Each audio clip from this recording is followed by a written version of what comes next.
Hey, what's going on, everybody? Hope you're having a great day. It's good to be back. It's been, I don't even know how long it's been. It's been quite a minute since the last stream. I was traveling the last 2 months. So, finally back in the home studio. Can't really stream when you're traveling. At least not a, crazy quality stream anyway.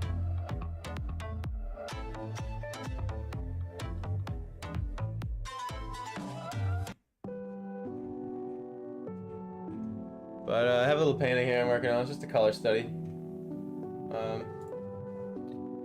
And the main goal of this painting is to still continuing my high saturation experiments here. So just trying to basically the control of it is to keep it as saturated as possible. Just to see. Used a lot of different blues here, some marigold yellow, permanent yellow deep.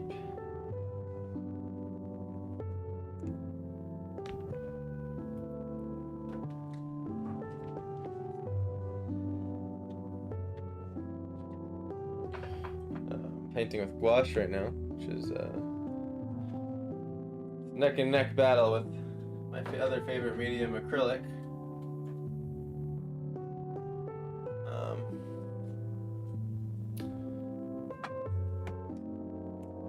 I tend to hop between the two. I also have my watercolor phases as well. I think that's enough scarlet on the palette for me.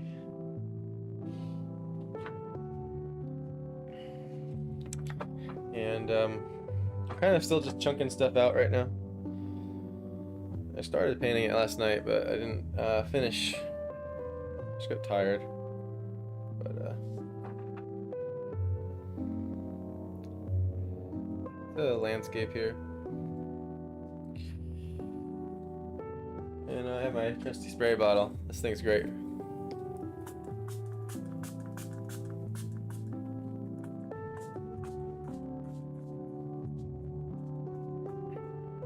I find it easier to just reactivate by using this thing for the most part. Let the water sit for a second. Because I find the brush gets damaged pretty easily, or at least faster. Hey, there she is. I was wondering. Good to see you here, Stephanie. Wonder why the emojis aren't showing up for me. Good to see you here regardless, Steph. Makes me want to check Twitch really quick. How's the music and the volume, by the way? I think I'm pretty sure I got it dialed.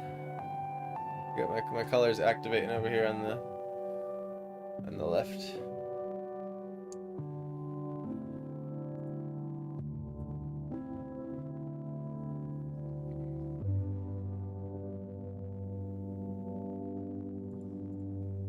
Well, that's not loading. Sounds really good. Awesome. I think I'm finally learning where to put all the volume knobs first try. Oh, it's not letting me load up my Twitch. Oh, there we go. Now it is. Let's see. Stream manager. I just want to see if your emojis are showing up.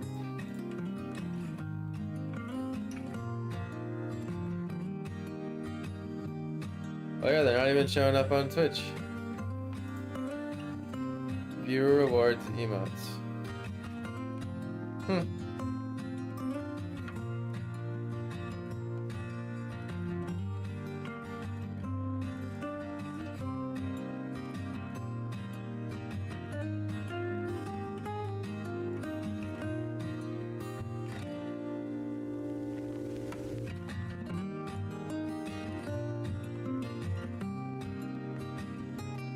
No idea why your emoji's not working, Steph.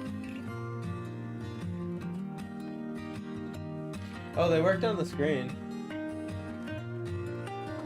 They're just like glitchy for some reason.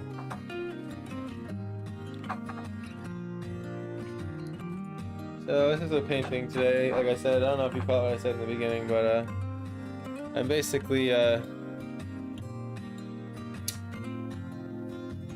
color studying. I'm just practicing keeping things saturated here. I barely have dulled anything.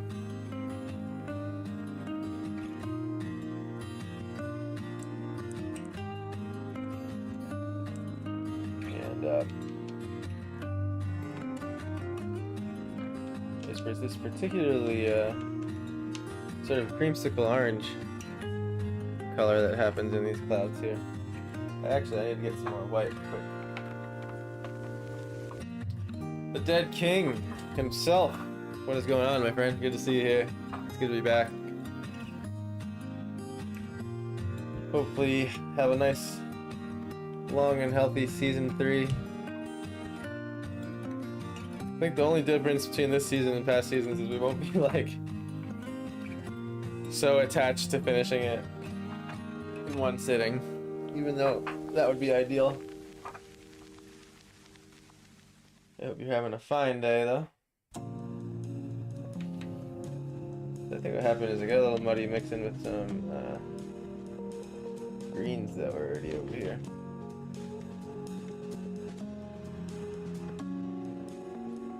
Trying out the epidemic sound again. What's good, Daniel? Good to see you here, man. Y'all hopping in right away. What is up? We are streaming on Facebook, X, YouTube, and Twitch today. And there's actually, they're lining up right now. I'm doing 2 discounts. There's a Valentine's Day discount that's going to expire on Valentine's Day at midnight. That's 20% off. And you can go on my Facebook and find that discount. It's on the most recent post I've posted. And then we also have the daily stream discount, which expires tonight at midnight. So technically, if you wanted to buy something,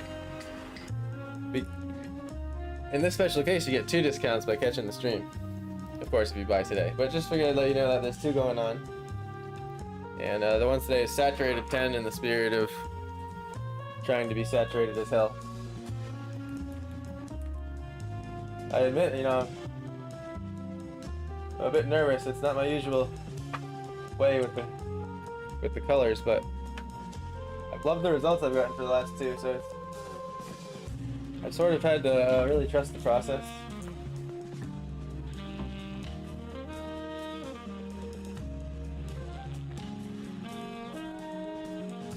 But I almost kind of used to not used to, or what I normally do is I build up chroma little by little.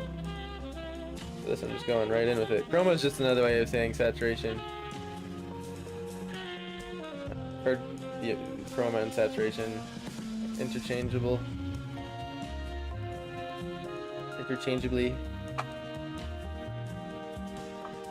I have like 5 water buckets right now because it's become better to have more.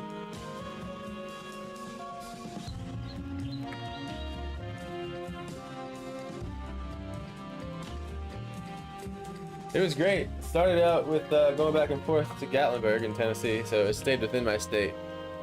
But then I went to Rhode Island, I came back to Tennessee, and then I went to Florida. I stayed there for like 3 weeks. Now I'm finally back in Tennessee, which is my home state, so it was really cool. I haven't been to Florida in a very long time, so it was nice to revisit.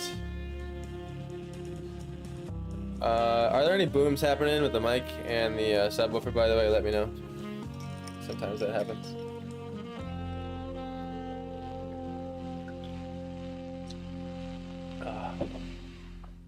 Haven't had a glass of juice in a while. That was good. It was like berry juice. Okay, let's see. Kind of lose the flow a little bit, and when pausing on a painting, sometimes I gotta kind of like get myself back into the where I was in the thought process, if that makes sense. Grabbing some deep yellow here, and I think this is called Orange Lake Light.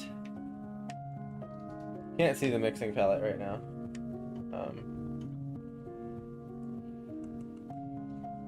There's just not enough camera room in the world. And so I'll just try to voice out the colors here. A little bit of scarlet. Not uniformly putting color across my brush always. I'm trying to mix up.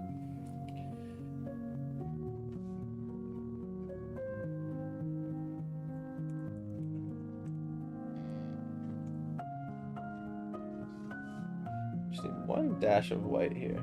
Very little. White is a powerful color. Sucks the life right out of everything.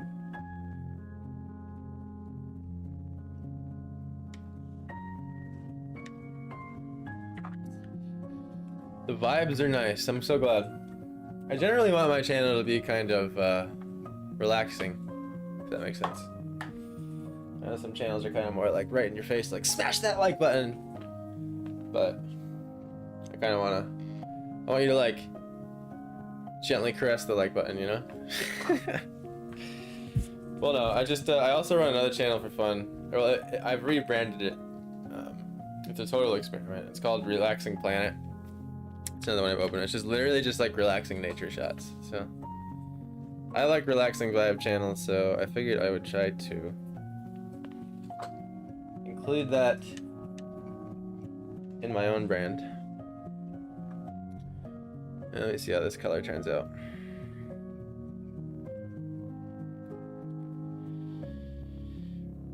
I'm also, the other experiment with this painting here is I am trying to use pretty much the same brush the whole time and big brush strokes.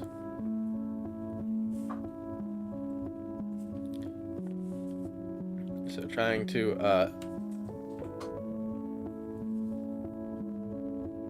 keep it simple and impressionistic. The main ideas.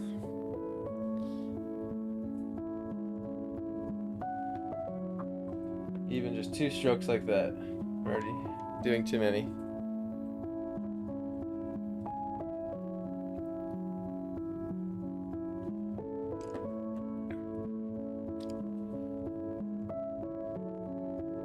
If you try to have a higher voice, you would definitely have the hello guys, don't forget to subscribe, hit the bell, etc. Yeah. My voice can be pretty squeaky sometimes, but I guess it depends on the day or what time of the day. I know in the morning it's deeper.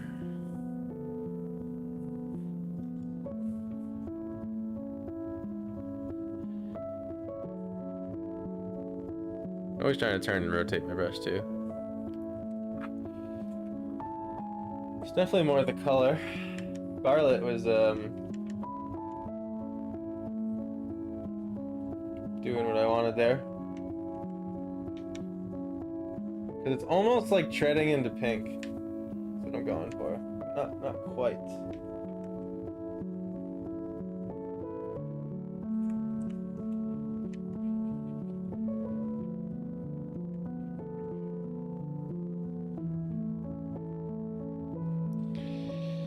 Hey, what's going on? Good to see you.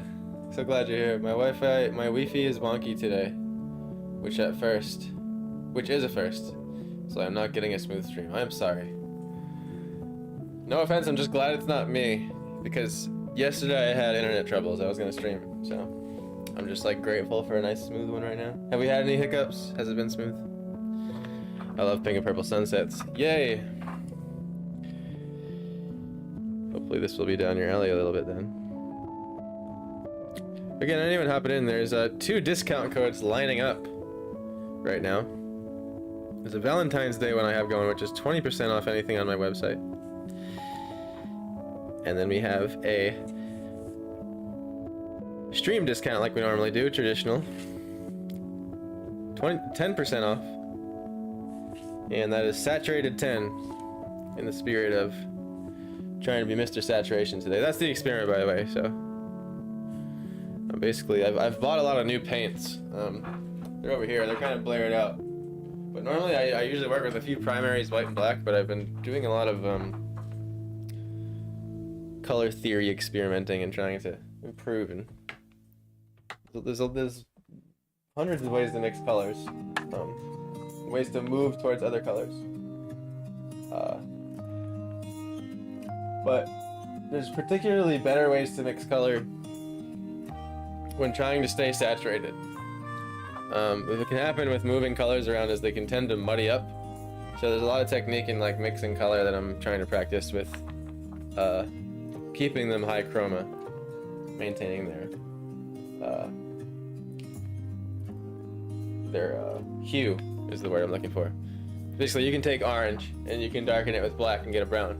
But if you want a nice saturated, rich, like burnt umber, you know, burnt sienna, it would be wiser, rather than taking black, to take a pre-mixed brown like Van Dyke brown or burnt sienna or something like that, and darkening the orange with that rather than black. Maybe massage a little black in there, and it goes the same for whitening. And depending on where you're trying to move, is the color you want to pick. And then there's all the other science, like keeping in mind what cancels out what and stuff, but that's for another day.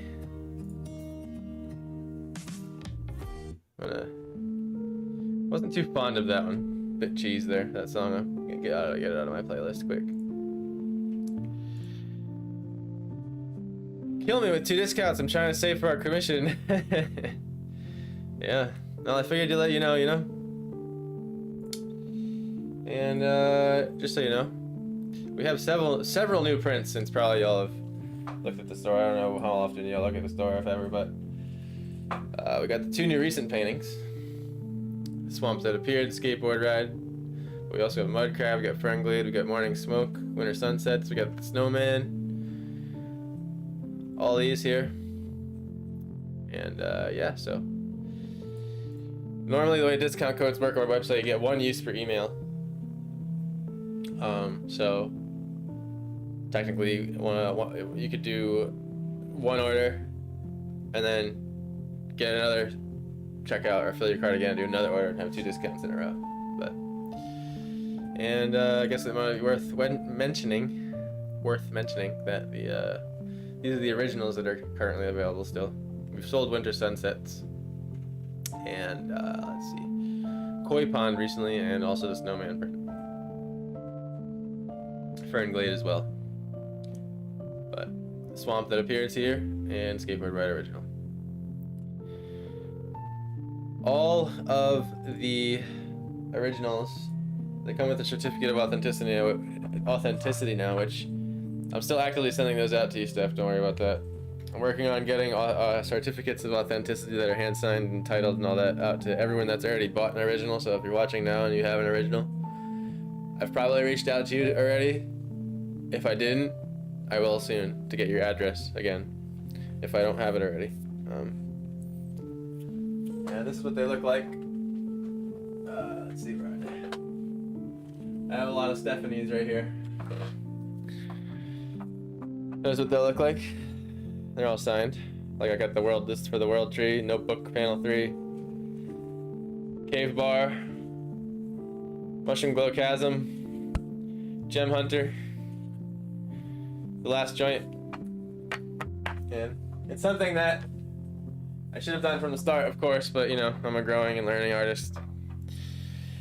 Trying to run a business comes with a lot of learning, to say the least. So, getting to it before, you know, I have hundreds of originals out there, and then it will be an impossible task, you know. I'm so very glad to see y'all here.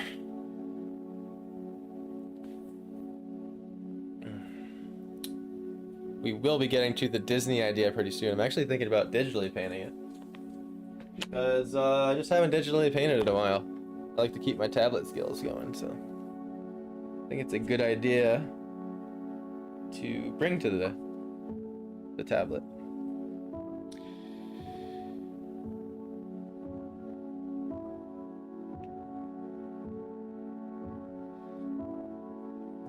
Now it's fun with gouache. You can take your brush on some edges that you weren't particularly fond of.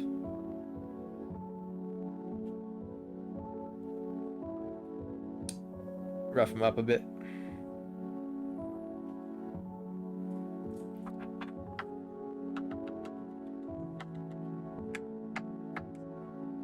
I understand about saving and wishing I could get something. Well, on the positive side of that, y'all, I know both Kate and Stephanie, both of you commented on the Facebook, I guess we could call it like a sweepstakes. Which, by the way, if you don't know, if you head over to my Planet Jokum Art Facebook right now, there are 2 posts in which you can comment on. One contributes to what we were going to abandon, and then the other one was what happened, what was the apocalypse. Anyone that commented on those are entered in for a chance to win a print. So basically, I have a thing that I can put all your names into, and it'll randomly pick it with a press of a button, kind of like throwing a bunch of names in a hat, and I'll reach out to whoever wins. So if y'all want to enter, go over to the Facebook page and just leave a comment. Leave a comment about what you'd like to see happen to Disney World. That's basically what's happening. We're gonna take Disney World. I've decided I'm gonna draw the Castle Courtyard area. I've been looking at a lot of reference photos and stuff and kind of getting it in my brain. But I'm gonna go with that scene there. But I'm still deciding on whether, you know, it's like zombies or ice age or a meteor or, you know, whatever it may be. So yes, good luck everybody.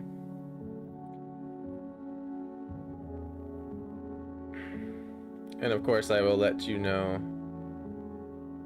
the size.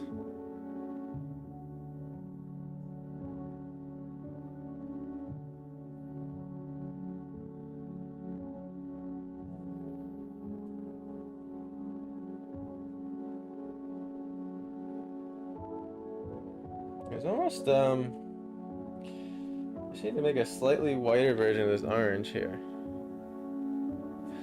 But you know what? It's almost just like better if instead of dulling it, I just use just a little bit of transparent white. That's what I've been running into, all these new thoughts with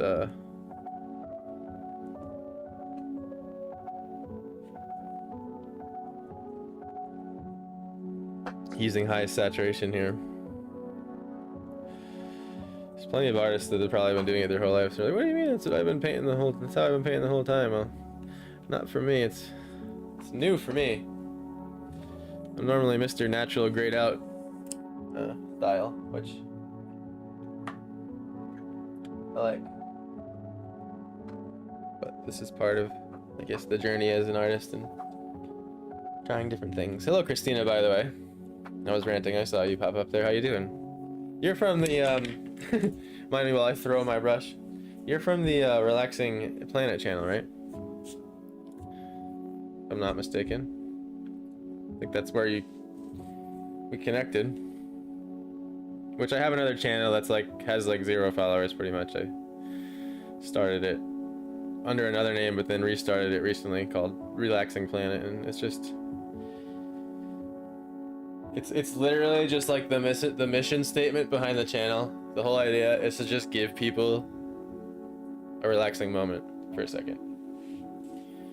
Cause it's like, I had the thought, you know, you're just scrolling like these feeds these days. You're scrolling through this short form content. It's also like attention grabbing and very flashy and with trending sounds and animated captions. And I realized that I enjoyed myself every once in a while when I'd come across a relaxing one that was just kind of about nature or something, maybe some good scenery.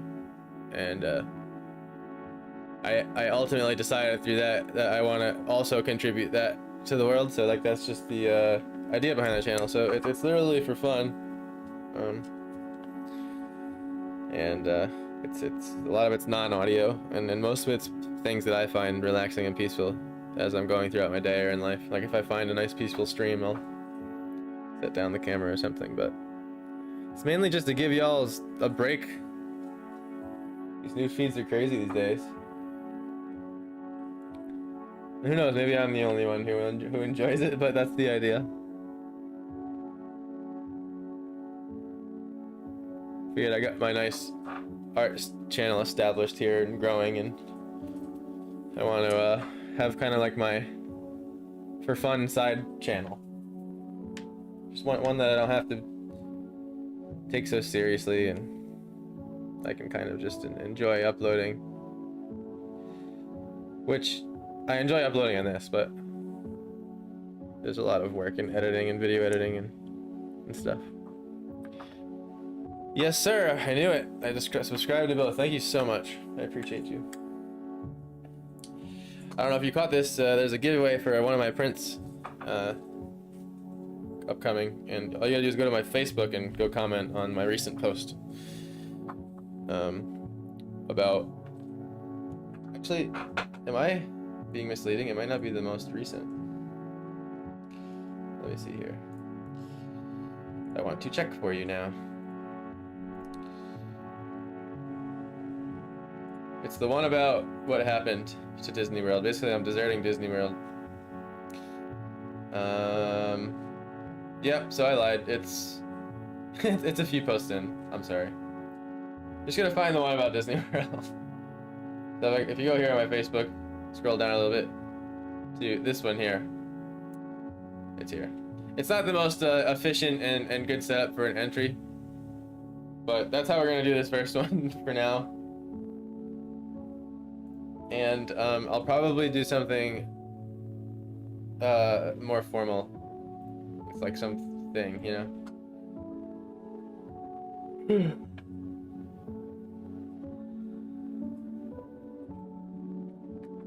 But thank you for subscribing. You're the best. Insurance is so important. I lost signed screenplays in the flood. Ooh, yeah.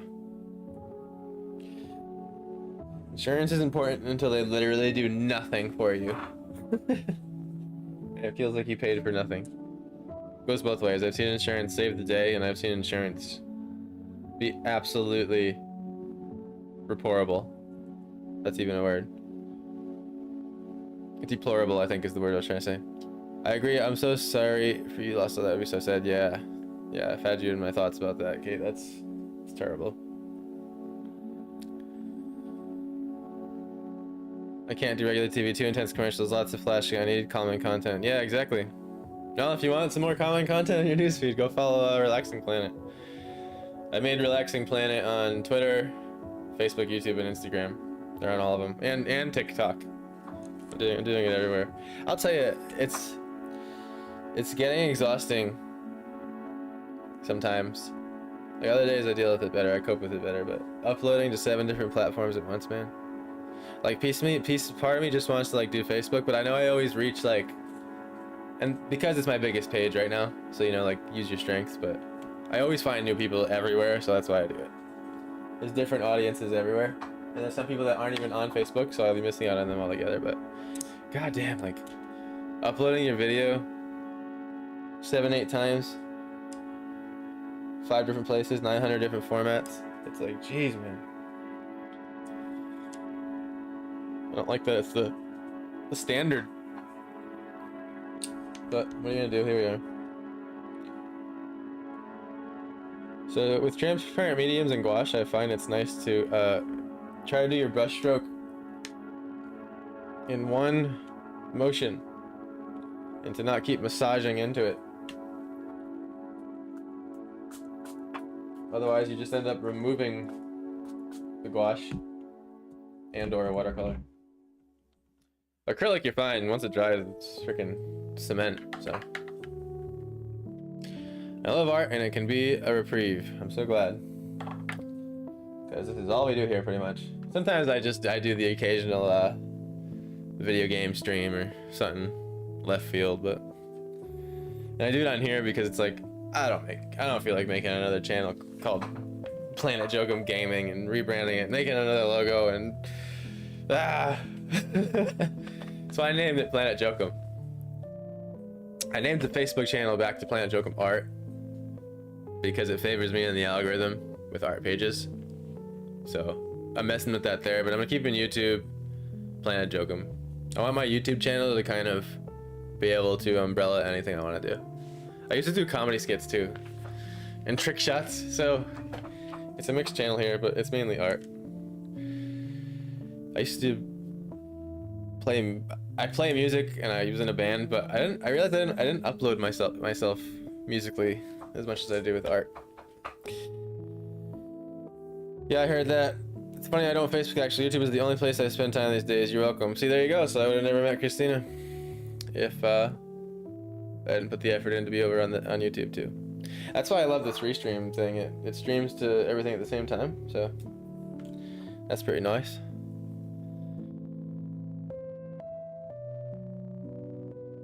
The water comes in with every rain. Snow, sleet has been exhausting. The upside is that my basement is clean.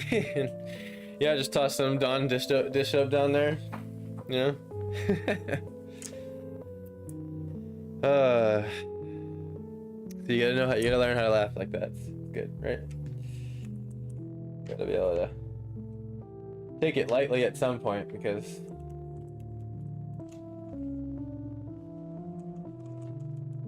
life is pretty unforgiving sometimes, ain't it? I need to grab some more Permanent Yellow Deep, which is a color that is like going towards orange, but it's not quite orange yet. It's an orangey yellow. I like it. A lot of these colors I probably will not end up using as much, but that's the experiment. So I want to get through a lot of paintings. Oh, we're back for season 3. I've actually, when I was traveling, I did Planet Jokum music. Yeah, oh god. And then I'll just be uploading for 9 hours a day. Anyway, what I was saying while I was traveling, I actually did a few acrylic paintings again. I thoroughly enjoyed them. I put a lot of hours into acrylic, man.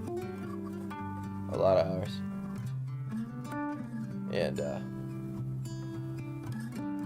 yeah. It's like, what's the old saying? It's like riding a bike. Acrylics feel like riding a bike.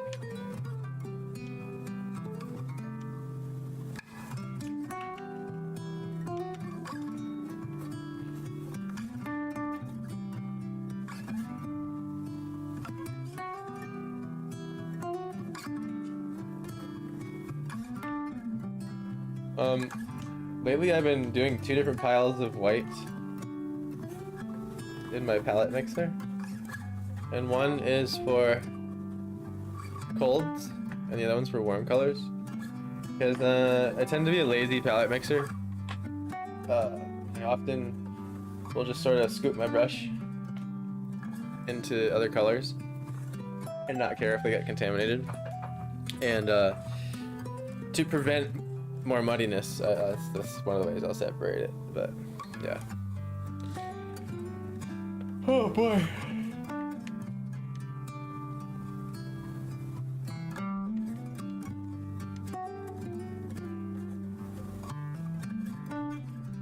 All right.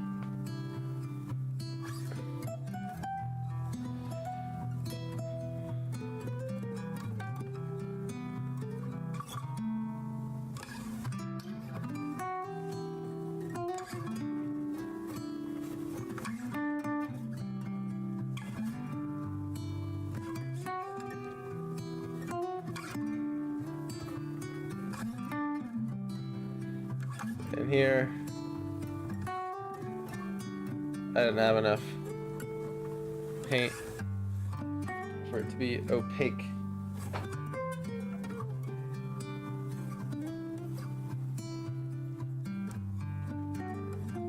There we go, it's a bit better. It's not quite bright enough.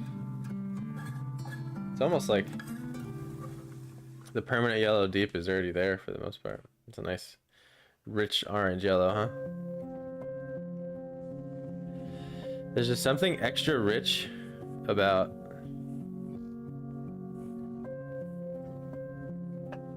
some of these pigments. And after painting for a while, I realized that it takes a lot of work of really precise mixing to get some of those rich colors, where otherwise you can buy them as a pure pigment in a tube. This is gouache, yes. But the cool thing about gouache is you can you have like kind of two crowds with gouache, and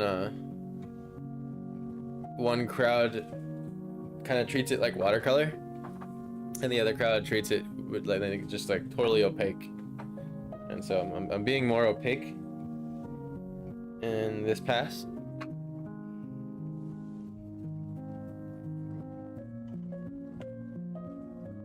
Because it's just satisfying. Like honestly, opaque is my favorite way to paint, and I think that's what drew me to gouache, as was the reactivatable opaqueness. But the reason I try to stay thin with gouache still is because it doesn't pile on top of itself. It doesn't like piling on top of itself as much as acrylic does, if that makes sense.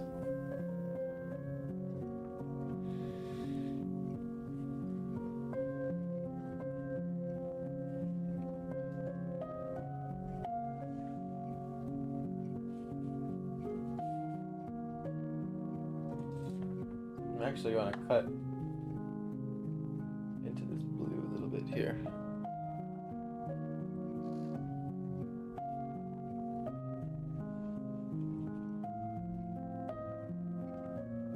And I've kind of been jumping between cobalt, phthalo,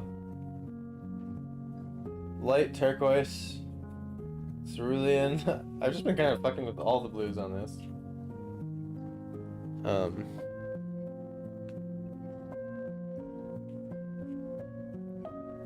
Because I'm also color exploring.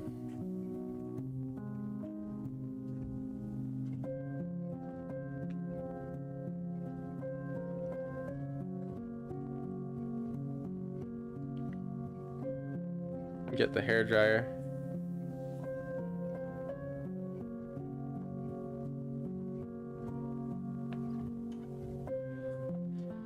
Yeah, this dries quick.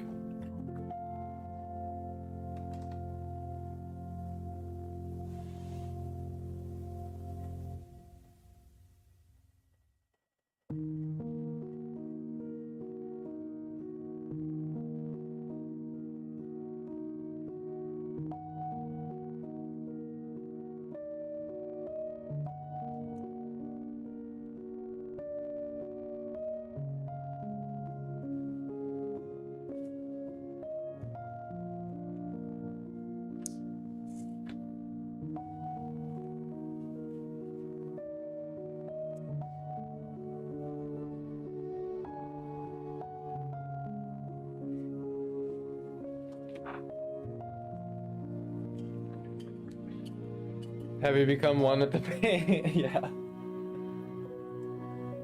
Probably at this point, man. Probably made out of paint at this point. Nice sunset. Thank you, bro. Thank you, bro. Still working on it. Still working on it. I love how you're choosing. I love how you're using gouache in your latest paintings. The color are fabulous. This is definitely the color vibe we're looking for. Awesome. What are you saying? You hated my other color vibes? I'm just kidding. No, it's definitely something I want to achieve myself too.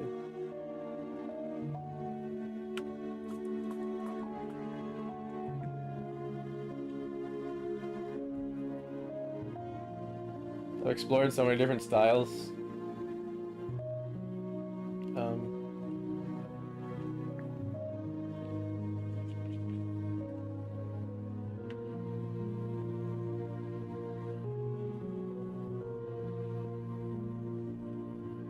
And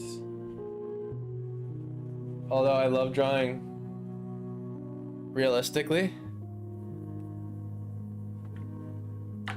I don't like being hyper realistic. I find it a bit boring, even though it's impressive to do. I don't find it boring to look at. Like, I think it's amazing to watch other people do it. I think it's a doing thing. I like I like sort of kind of, I have more fun interpreting detail, if that makes sense.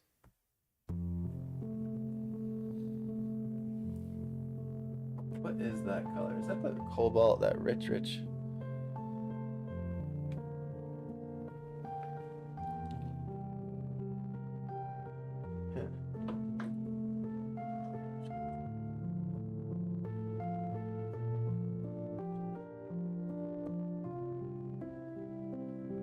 Oop.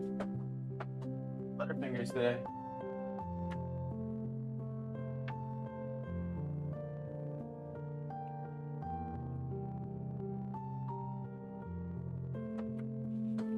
And basically I've been using called Cobalt Turquoise Light. And I've been using this color to lighten my blue.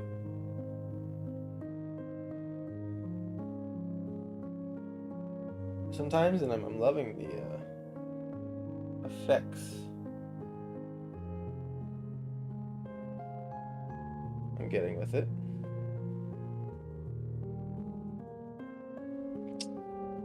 So cerulean's not quite the one I'm looking for here. Get my test paper. I had a test paper.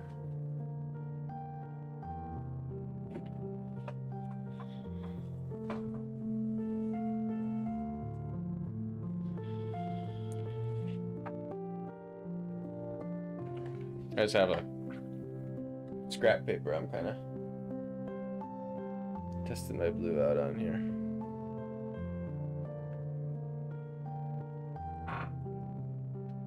Close.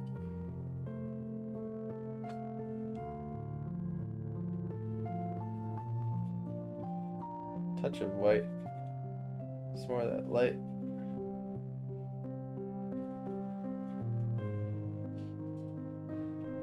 That's more what I'm going for. Now is that phthalo blue? That's what I'm getting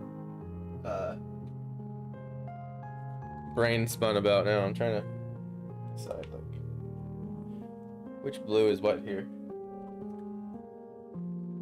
Like just memorize, you know. Phthalo.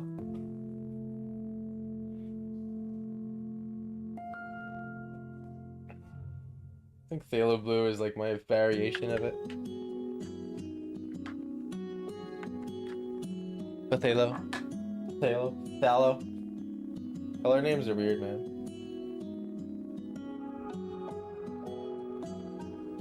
Y'all want a color mixing palette, don't you? I can hook it up again. Get a touch more of that cobalt in there.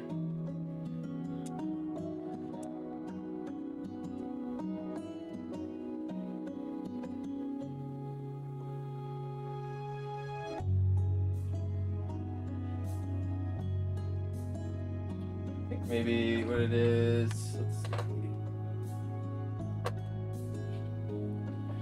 I want to get a little bit of this primary red on my palette here. It's a very blue-based red, so it's great for making purples.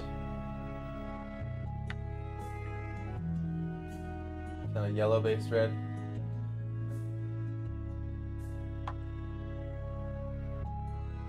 And so it's good for bringing the green back out of the blue.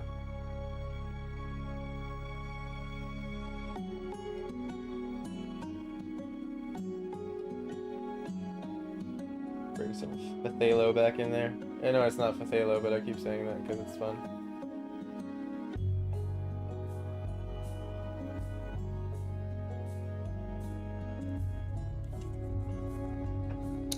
Okay. Can't pick it up.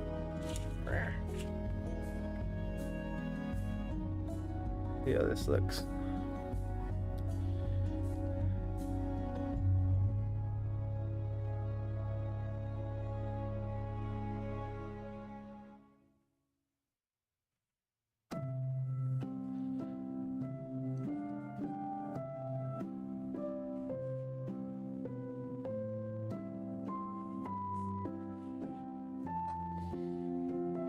It's a bit darker looking, isn't it? But that won't be the case when it dries. I promise you that.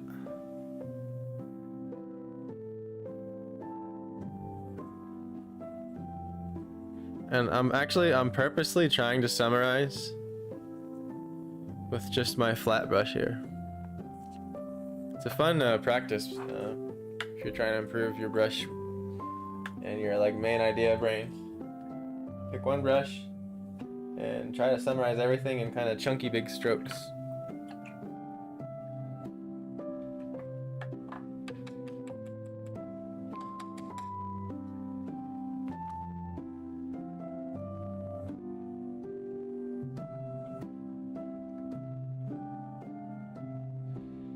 I feel like maybe it's a grassy covered with snow and the sky is heavenly. I like that. I like that. I have some pre-plans for this, but I'm not opposed to the snow. Check out Home for Peculiar Artists here on Facebook. It's a great community. All right, noted. I'm back. Twitch is frying my phone for some reason. No worries. That's why we stream on multiple platforms, just in case one of you needs something different.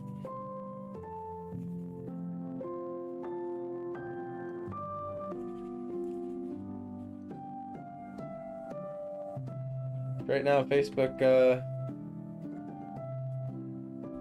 is paying me the most. So support there is much appreciated.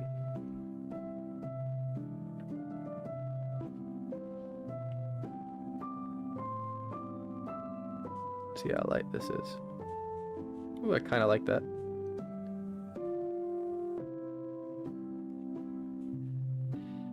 Put it places that make more sense.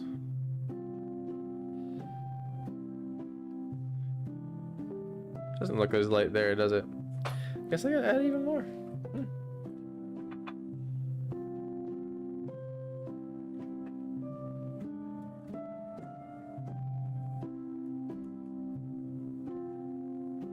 Let's go right here with the light turquoise.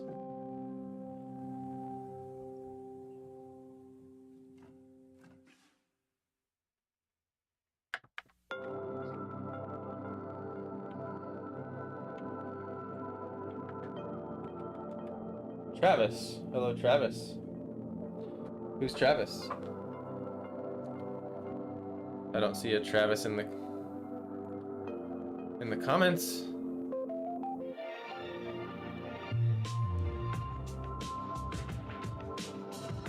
I'm gonna love your comments. But noted that I'm gonna use your comment there to remember that, Daniel. By the way, anyone that doesn't know, what's up, Travis? Good to see you, man. It's been years, holy shit. You still shredding, bro?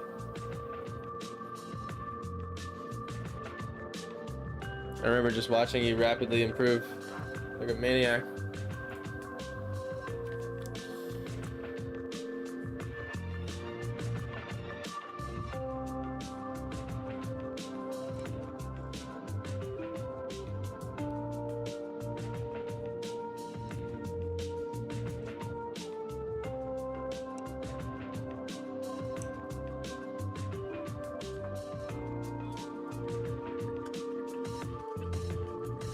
Still playing here and there? Me too, my friend, me too. More art these days than ever, but the old axe will never leave.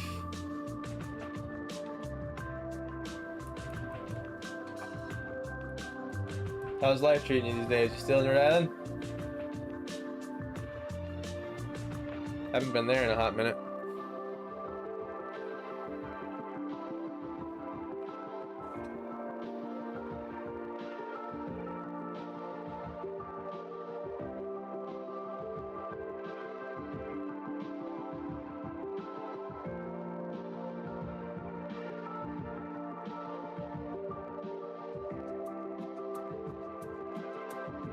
Not really the color I was looking for.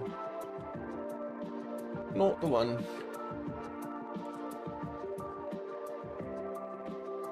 get more blue. Oop, wet brush almost rolled onto my painting. So definitely the cobalt was smacking.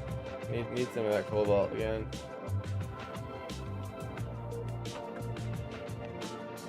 Light turquoise.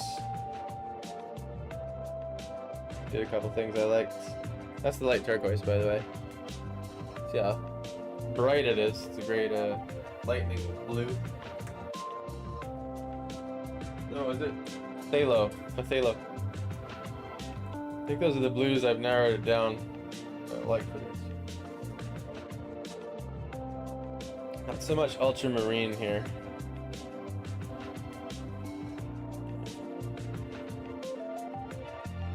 But I will try it.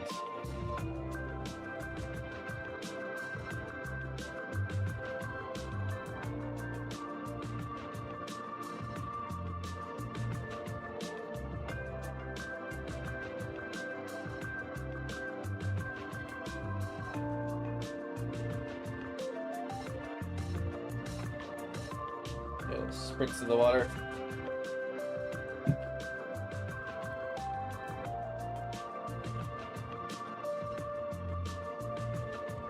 I love what cobalt makes with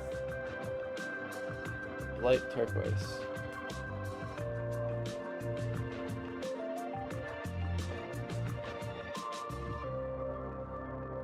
Didn't like what happened with that color, so kind of just covering it back up. To be quite frank. To be like Frank.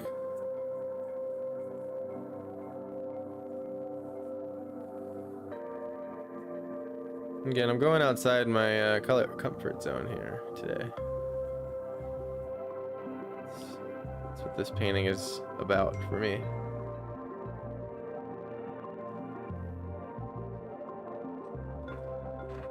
Kind of like how that darker blue translated though. Look at that. As I said, ultramarine ain't really the deal. I use a little bit of it and then I like it. It's usually how it goes. Challenging part with gouache is it dries so much different than it goes on. Once you get used to it, it's fine, but it's definitely like the first thing you notice.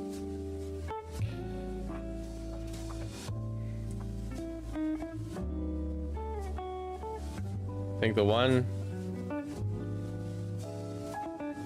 thing I messed up on here was not making myself a cup of coffee.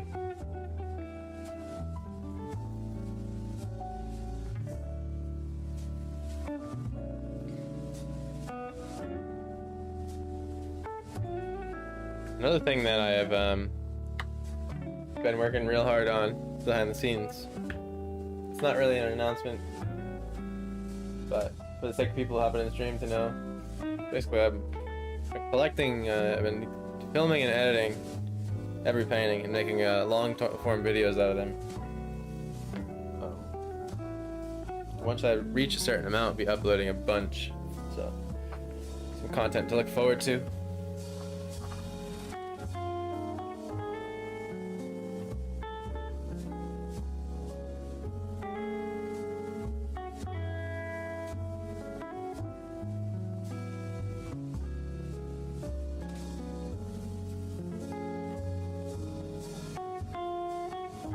Basically, I'm having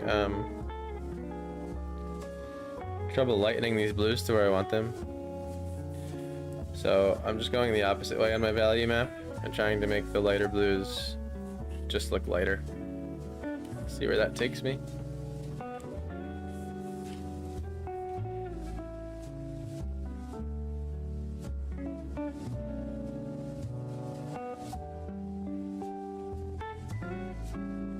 Try to turn your brush in different directions.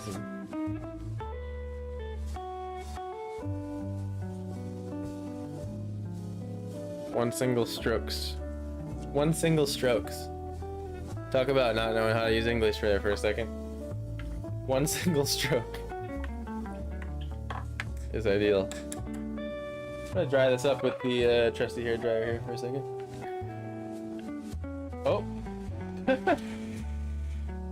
You see that? Magical hovering paper. Attack paper.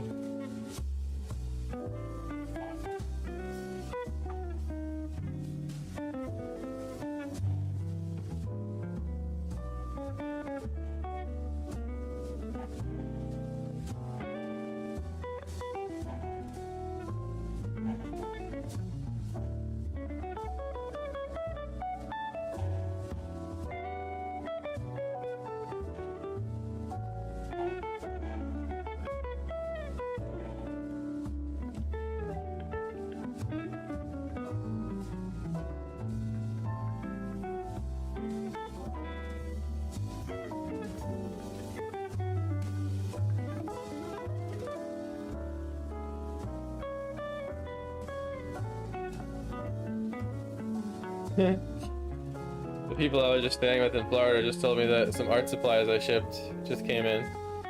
So I guess I must have, didn't get all of them then. Jeez. Oops.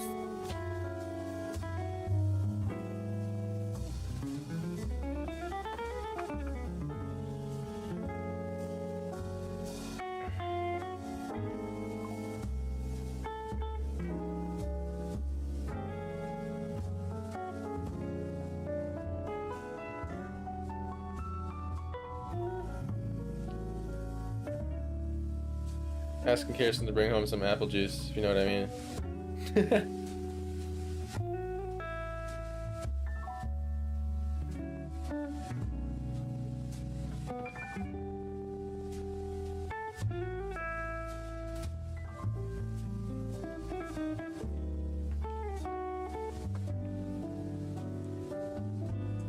This cloud got a little carried away.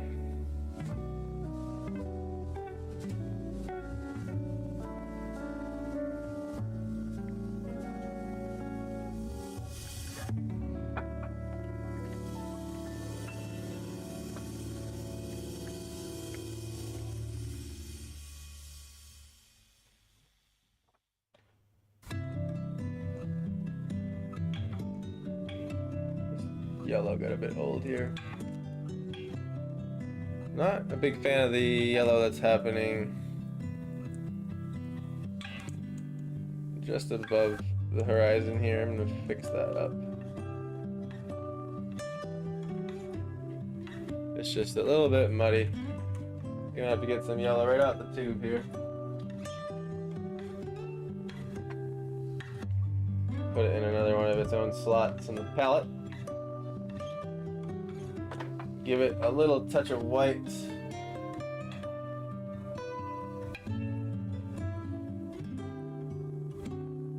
Which is now contaminated. You get some fresh white too. You know I'm a fan of apple juice and grape juice. Yes. Not eating it right now. Needing it. Wanting it. But however, later.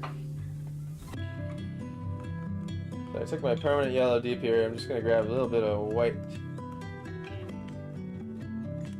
See what that gives me.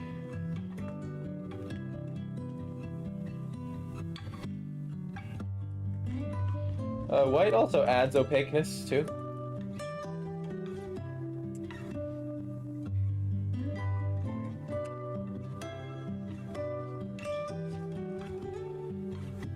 And there's a tree that's going right here. However,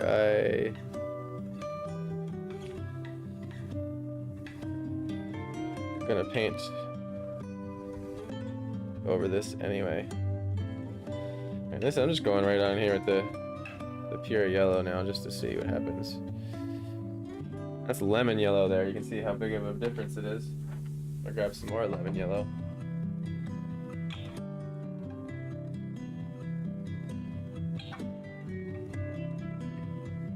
So the lemon yellows, they always come in with a lot of that base of the paint kind of being watery. Depends on what colors you get.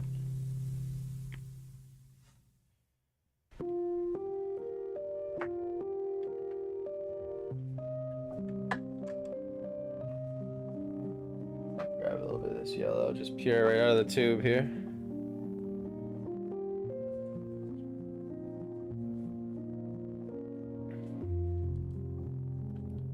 And a little bit of this lemon yellow. Better kind of mix it though. Oz, what's up, brother? So good to see you here, man. What is going on? It's good to be back. Hope you're having a good day.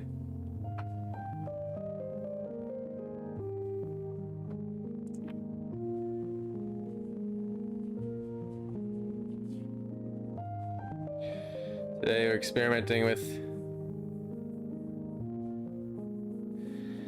extra high saturation.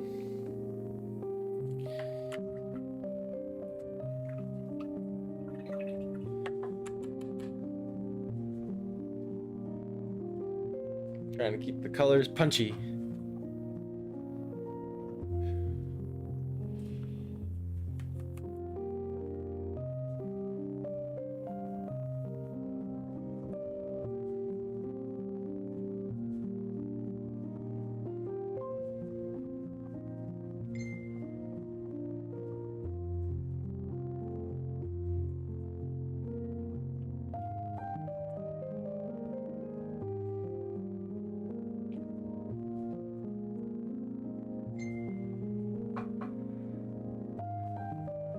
And there's this background sky that's sitting under this layer of clouds.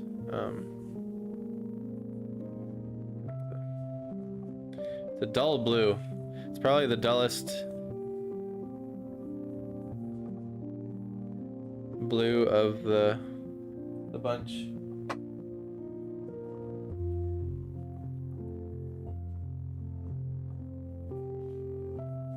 Need to spritz my gouache here.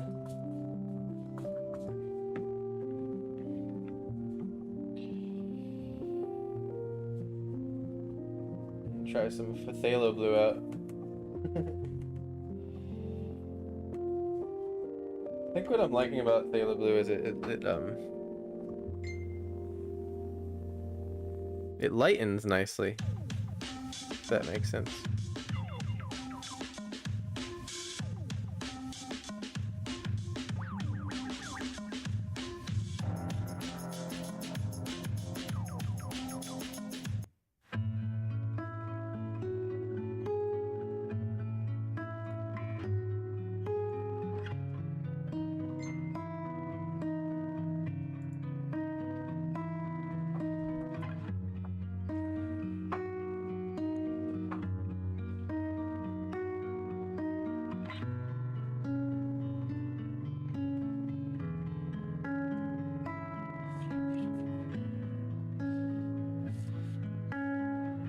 And these orange parts they're clouds.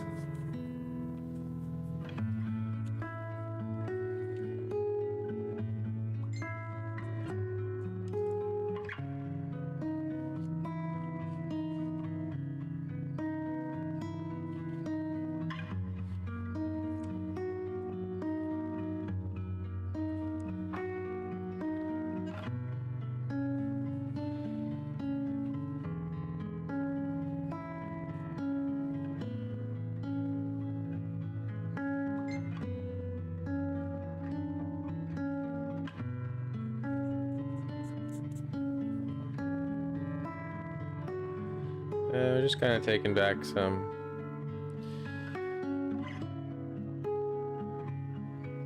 the cloud edges here.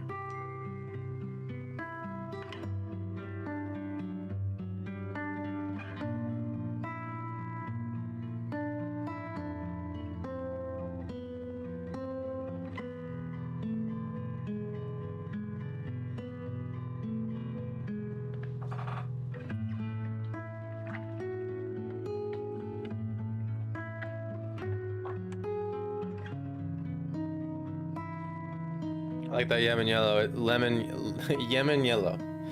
I like that lemon yellow. It layered well. All my walls are light lemon zest. Thanks for that. Thanks for that song. Yeah, no problem. Is the music volume alright, by the way, along with my my vocals there, Kate, for you? But yeah, lemon yellow is like the lightest it gets before you add white.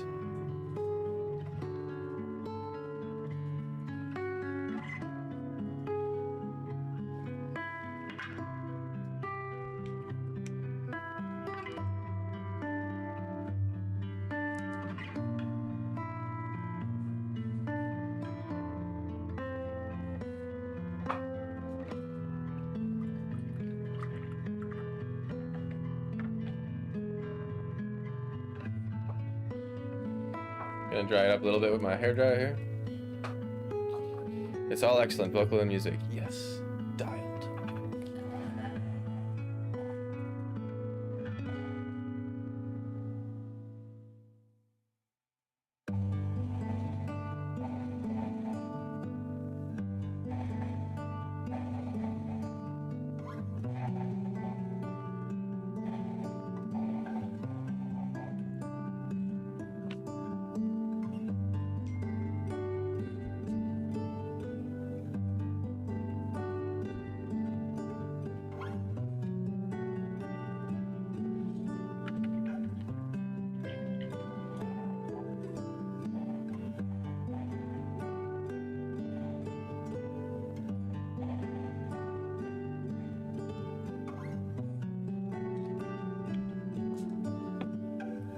Alright, I'm gonna get back to some of the darker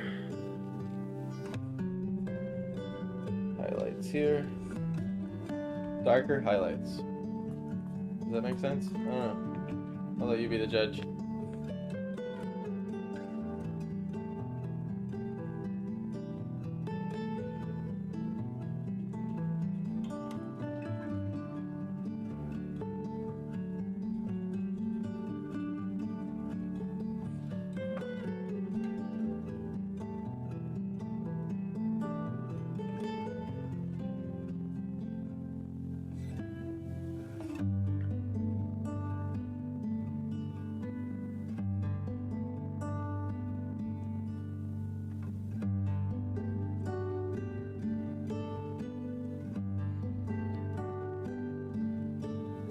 Again, see how I did a second stroke there and I immediately dug through the gouache.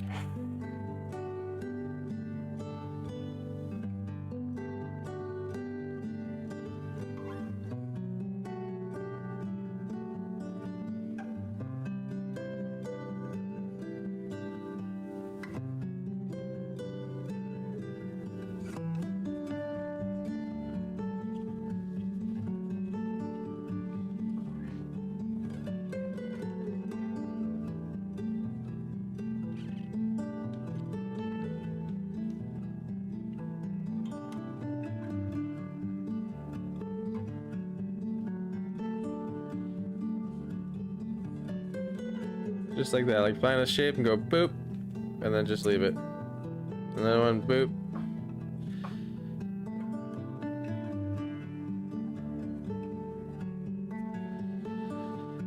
Some people actually work with gravity when they do wet medium. They have their tables tilted at particular angles. And it will work with kind of how the paint falls, if that makes sense. And I can totally see why it's great. I'm gonna work a little more flat with mine.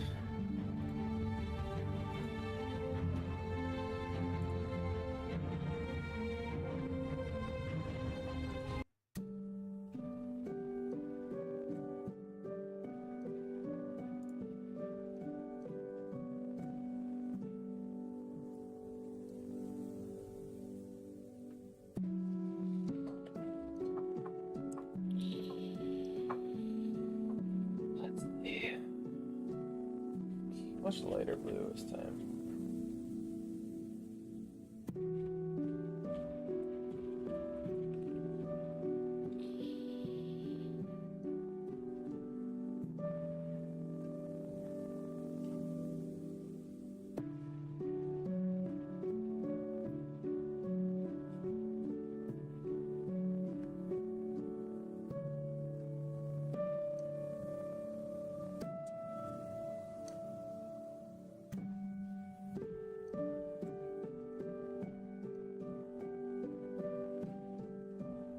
Just trying to connect these two here.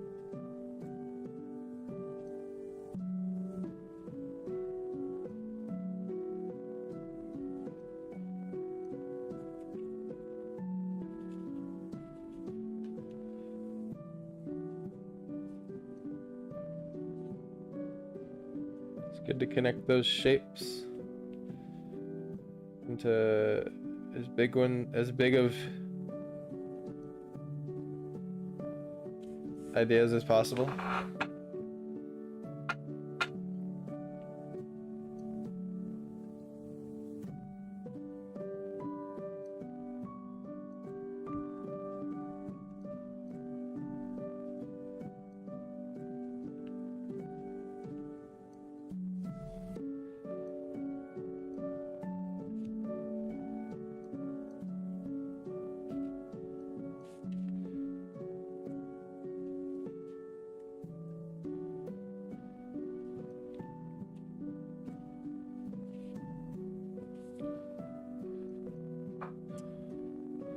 And it's important to play.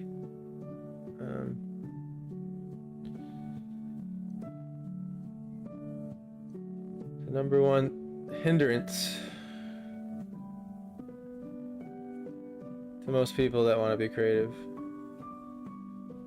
is fear of making a mistake.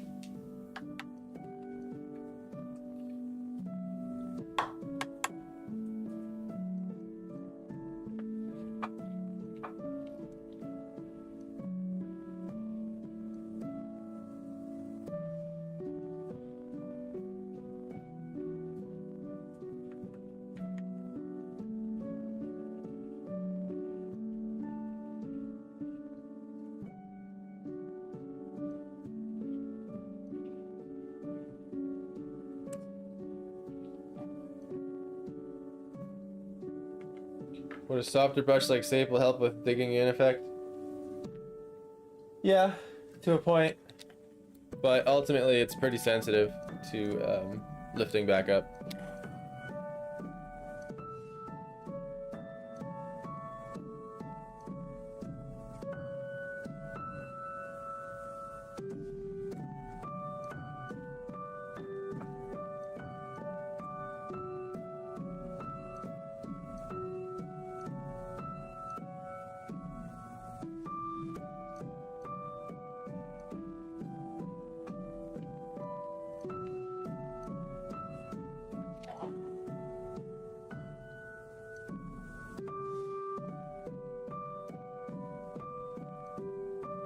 Just trying not to talk when I do the hair dryer.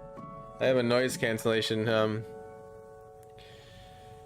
plug-in with my microphone. It's designed to just pick up when it hears words. So it does a pretty good job at full blow blocking out this hair dryer. Like, it'll be on right now. But if I talk, obviously you can hear it on now. But if I'm not talking,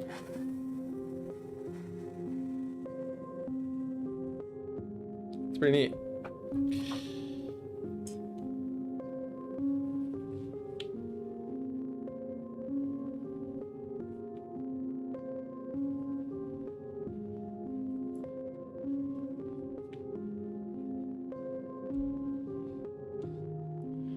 Just tweaking some of the cloud shapes here. That's all we're doing. Cloud tweaking, we call it out in my country. No, there ain't no term for it. I just say random shit to fill the space. Because you can only say so much shit. It's true. I revisited a few 10-hour streams I've done back in the day. And it was funny to watch me go from like sanity to insanity. I watched the Cave Bar stream. It was like 17 hours long. Combined, you know, one day was 13, the other last day was like 7. But I was laughing like watching it towards the end of the 10-hour one because you could say I went through like all the phases of the day. I had like all my meals, the dinner, You could just see my soul leave my body by the last couple hours. I had nothing to give besides just brushstrokes at that point. Still here. So yeah, beautiful relaxation. This channel has a lot of good vibes. Try not to talk to you too much or questions, so conversation. Try not to talk to you too much, so question or conversation could be a distraction. Ah, you're fine. I mean, that's what chat's for. That's the live stream's for. I encourage you to say hey and talk. Well, I appreciate the mindfulness, because I will admit, you're absolutely right. It is a thing.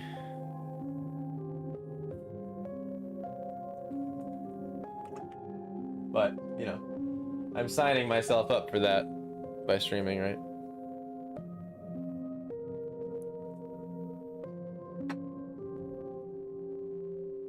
Need to grab some untouched white.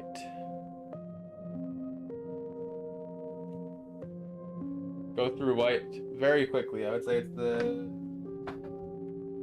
color you need the most. I have a giant tub of it. For my acrylics, literally, it's like a giant tub of pure white. And a lot of paint companies will have bigger sizes of the white that aren't normally in other sizes.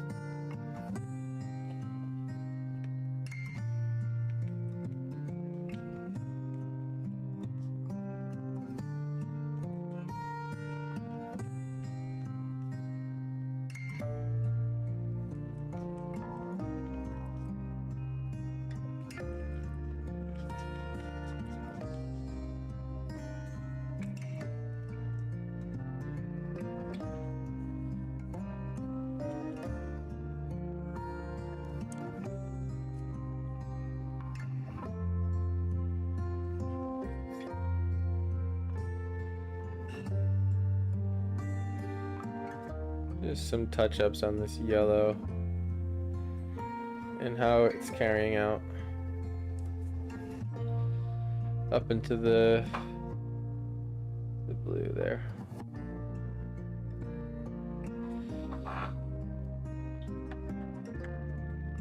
It just needs touch of orange. Just like that.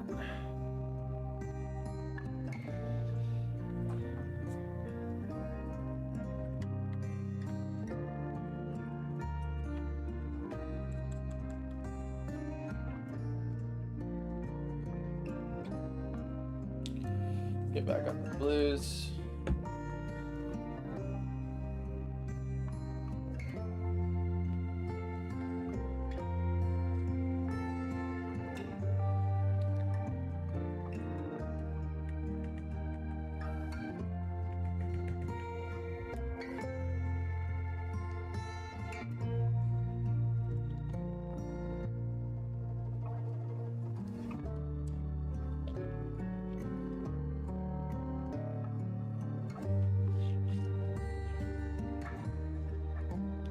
Believe it or not, this right here is a very, very far away distant piece of land here. I might have gone a little high with it.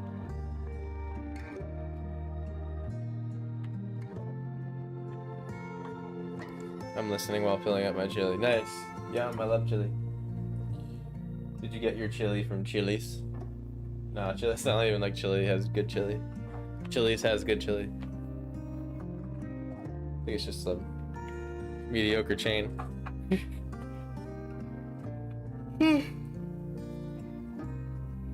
I might need to make myself some coffee for the intermission.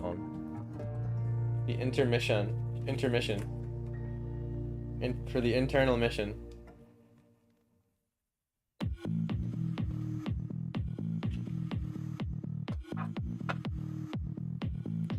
There's a few scragglers in here. from my old playlist. I gotta weed them out. There we go. When they pop up, we'll be sure to nag them. By the way, anyone that didn't catch the earlier announcement, there's kind of 2 discount codes lining up today for my art store with all my prints and originals and stickers. One is to thank you for watching the stream today. It's at the bottom of the screen. And another one is on my Facebook page, Planet Jokum Art. And it's a Valentine's Day discount, which will end on Valentine's Day at midnight. If you want to get that special someone. Piece of art, sticker. We've gone and muddied up this orange here. Just gonna get a paper towel, wipe it out.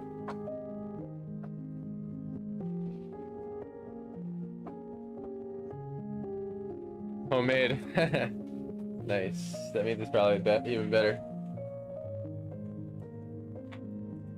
It's one of our favorite dinners here. Me and the wifey. Get the sour cream and the Fritos, you know? Yum, yum.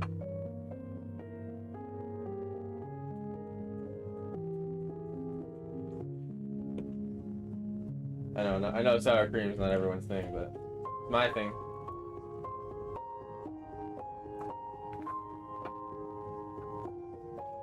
So y'all can unsubscribe if you don't like sour cream, right? I'm just kidding.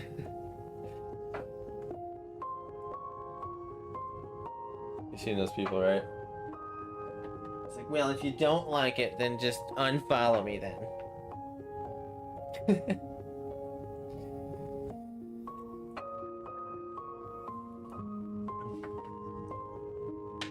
Need my cadmium orange back. This cadmium orange is freaking powerful, let me tell you. And toxic, according to the state of California. Not the touch, but to eat. So they say the danger is like if you have cadmium on your hands and then you go to eat like a snack, to wash your hands first. Is there a shadow happening? My apologies.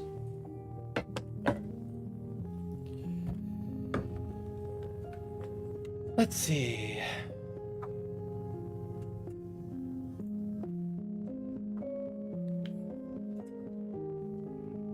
Oh boy.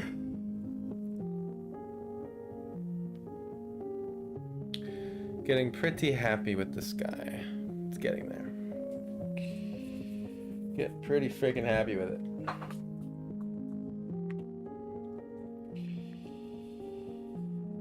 I think I just need to bring it down here. Grab some of my cobalt and phthalo blue, my light turquoise, and a little bit of primary red.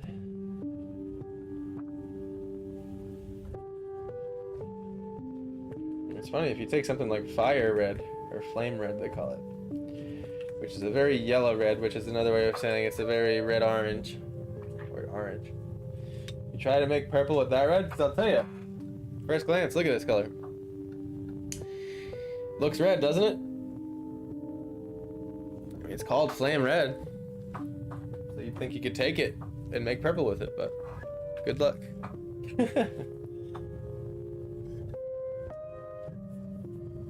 It will just make you a sort of muddy brown color.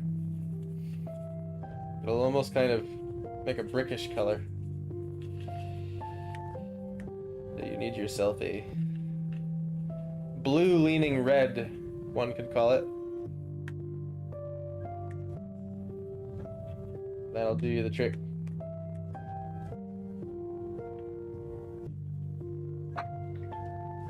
Also, certain colors are easier to darken than others. Easier to lighten than others. Blues, for example,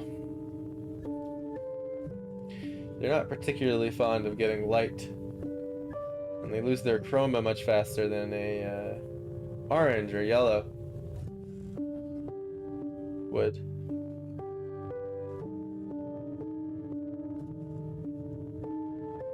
See how this color fares, and I'm gonna put half cerulean on the other half of my brush there.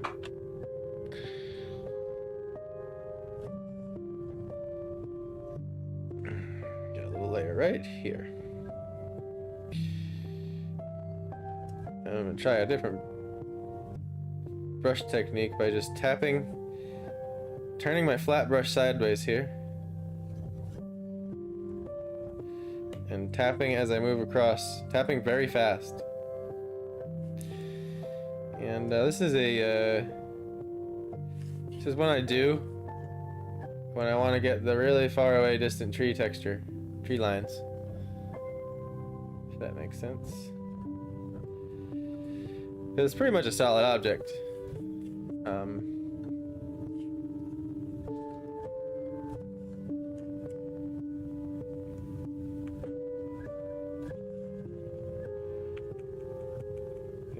Primary red here. It's gonna give us a really rich. And the thing is, you take a red leaning blue and a blue leaning red and mix them together, you will get a very nice purple. And let's see, this tree line, I want it to carry out.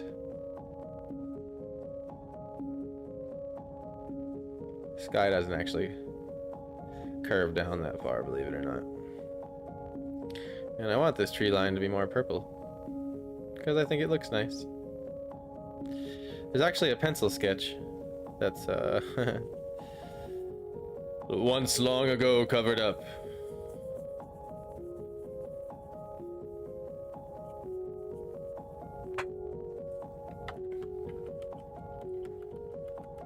I chop my own firewood to keep my family warm. I cook what seems like too much.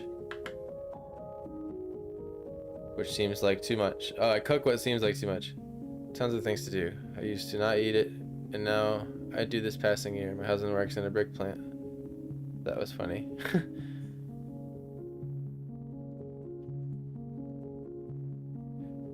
Well, one thing it makes me think about is I actually really enjoy chopping firewood. I find chopping firewood to be weirdly therapeutic, even though it's a workout. But you know, I don't have to chop firewood, so I guess the second you have to do something, it kind of loses its glow a little bit, huh?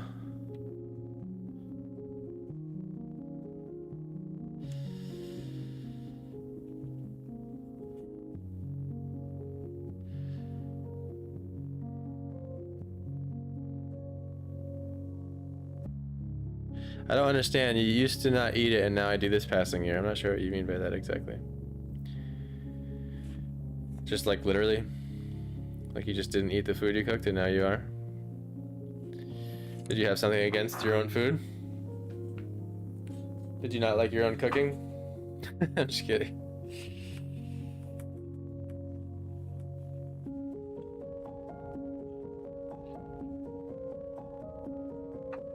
Alright, gonna get a little bit light of a blue here. I think what I can do is bring in, actually, nah.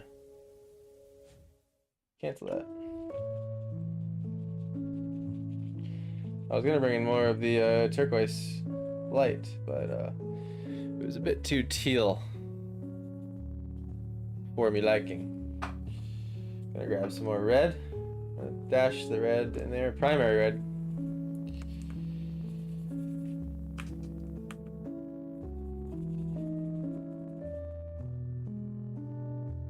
Ooh, one more here. There we go. A nice purple, or deep blue purple. Now I'm just gonna add a little bit of white to it.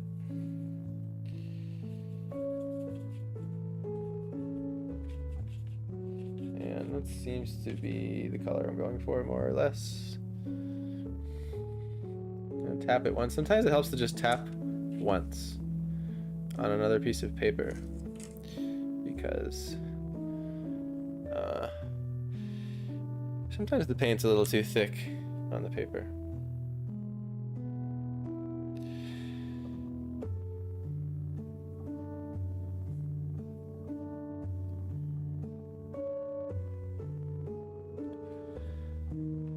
Just vague implications of land.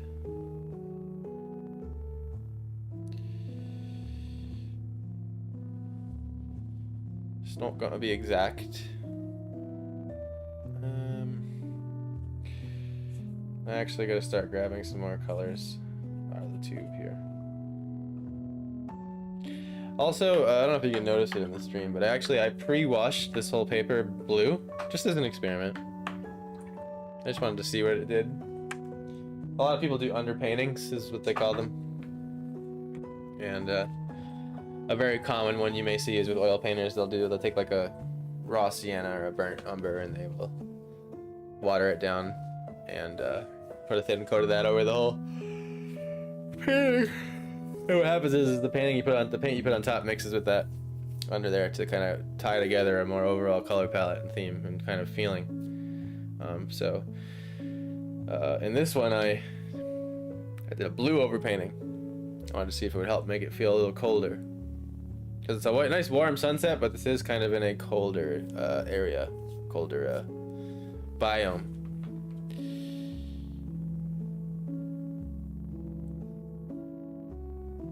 Should consider working to teach people art at the sour cream. You think so, huh? It's not the first time I've heard someone say that. And what it makes me want to say is that I feel too scatterbrained to teach. But, you know, I've heard Kate say and Stephanie say that they've learned stuff, and many other people say that they learn stuff, regardless of how scatterbrained I feel like I am. I think it's safe to say it's something I'm slowly approaching in life. And that will be behind a paywall on my website. So, right now you can subscribe to me on Twitch, and what that will do is give you some free... I'll give you some discounts, permanent discounts in the Discord. However,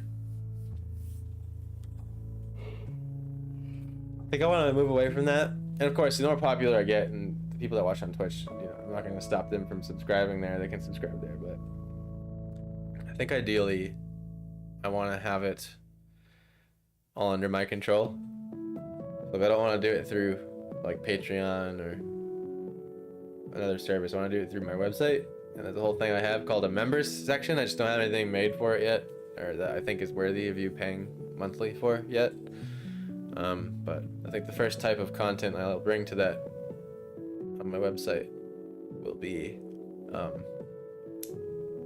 art lessons, I guess, of random assortments. I guess whatever I feel like needs teaching at the time. I kind of want to make it like the Twilight Zone, where they're not all connected, just kind of like 10-minute bangers, you know? But the thing is, you can actually make an account on my website, planetjoking.com, with your own password. And when it's all set up, you'll eventually end up being a member of the website. The thing is too, is like Twitch always takes a split. So like you pay Twitch $5, I get $3 of it. If you pay through the website, I'll get $5. So it's overall better. It's just gonna take a lot of work and design, but I think eventually I'm ending towards leaning towards advertising, teaching and stuff. I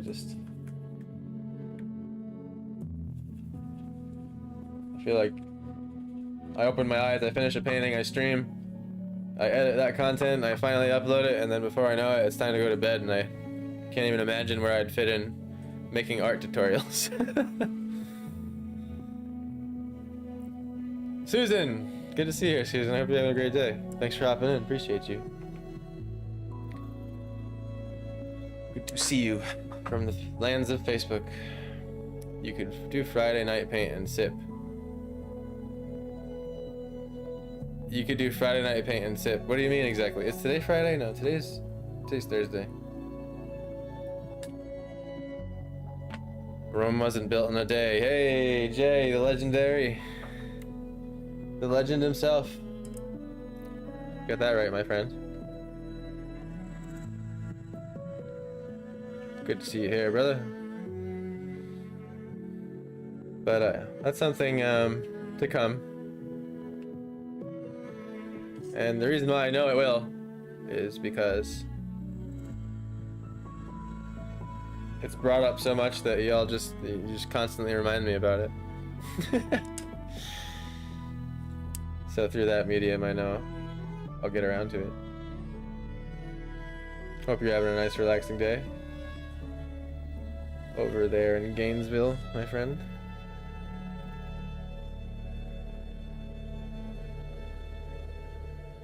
Where you're making gains, I hope. Making gains, bruh. Making gains on that new weightlifting set that we moved across the house. I love this little cloud shape that happened right up in here. It's all kind of an accident, but I'm keeping it.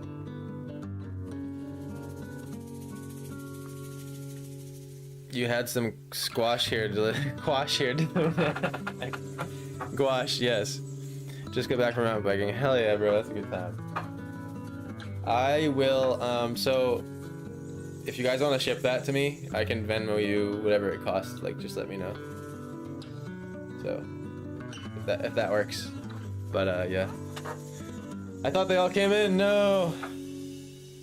I know Kim just messaged me with a screenshot of it. I think. Oh, she opened it. I think. She did. Yeah.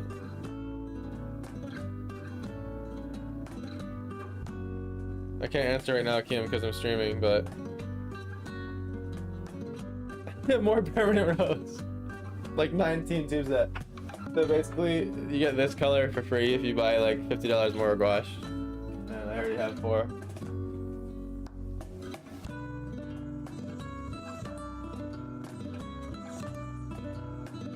You know what, Kim, I think you're right. I do already have those, but you know what? I'll take them anyway. Because there's 3 colors on there. Cadmium Scarlet, Cadmium Red, and Turquoise Light are rare pigments.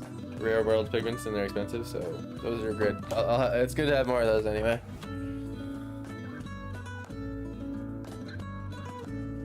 But, yeah, totally.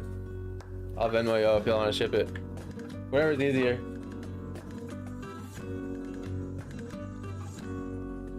Everyone paints the same painting that you walk us through, Bob Ross style. While everyone enjoys an adult beverage. It's super popular here in Arizona. Ooh, I like that. It's not for the kids, right? But, that's a good idea. Good idea. I like that. Like it, I like it. Something slightly annoying about this song, now that I've had a chance to listen through it, I am going to take it off the playlist. I'm just keeping it simple and doing all the freaking relaxing tracks. I don't even care anymore. I've been through so much music track overthinking on this channel. Alright. It's time to get serious with some... Wait. Light purple. I'm gonna grab some straight up light purple. I just want to see what happens. It has a lot of red in it, so I'm actually gonna get dioxazine purple out too. I'm just gonna put it next to black here on the palette because it's pretty much black. Gets pretty damn dark. Sip and paint is popular here too. So do they normally do it in like person? Is it like...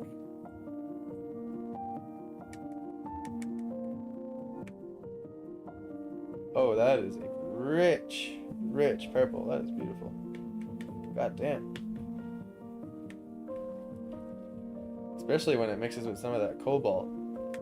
Check this purple out. That is a rich, nice, brilliant purple.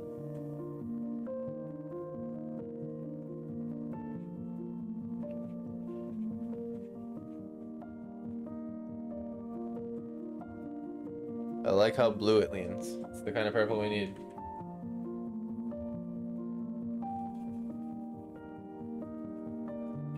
I haven't messed with this purple yet.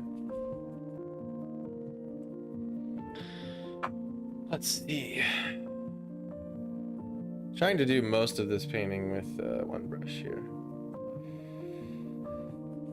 I'm gonna toss in some trees way out in the distance. Small trees.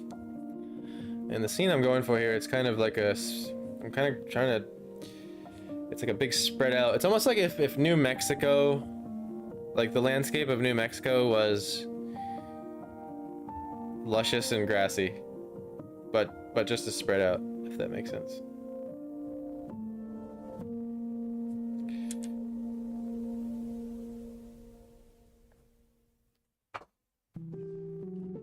Yes, it's usually in person, either in local galleries or wine bars. Okay.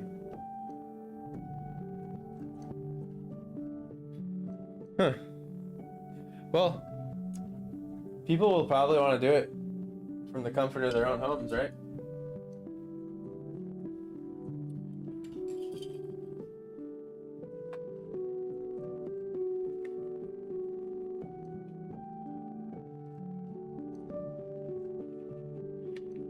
I think I have to avoid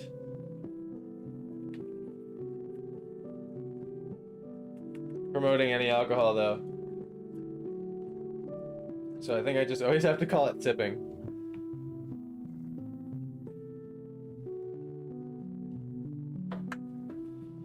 I already know I'm gonna have to order more Cobalt Blue and Phthalo Blue. I'm loving what they do. Phthalo, Cobalt, and Ultramarine. They're kind of like buddies.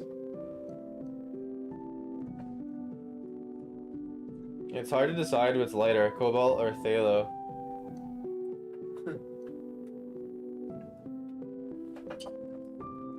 Phthalo's super purple. I mean, Ultramarine, super close to red.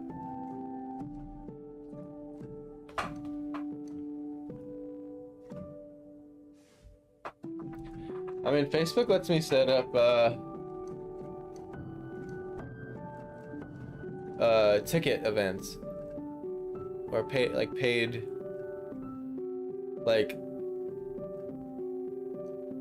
there's a thing where I can do like a limited amount of spots, a ticket price, and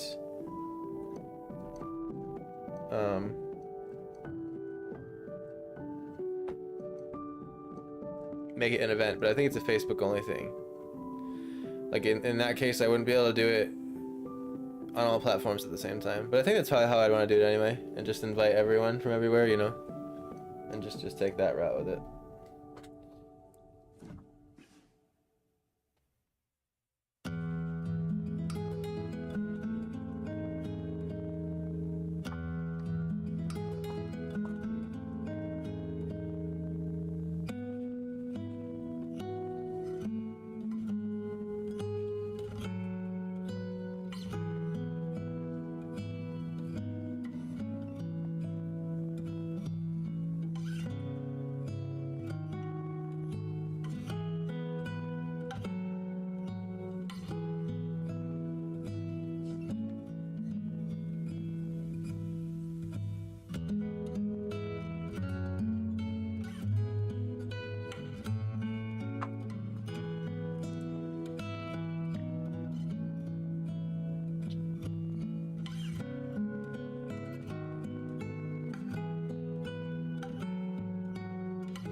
That would be so fun that after I participate, has to upload the finished painting. Yes, to the Discord, which we have a Discord, by the way.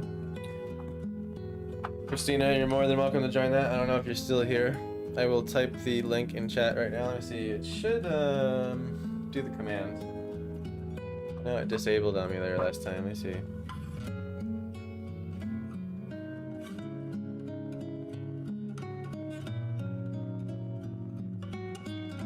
Looks like it's off. Basically, I have a chat robot that should send it. Only works on YouTube and Twitch, though.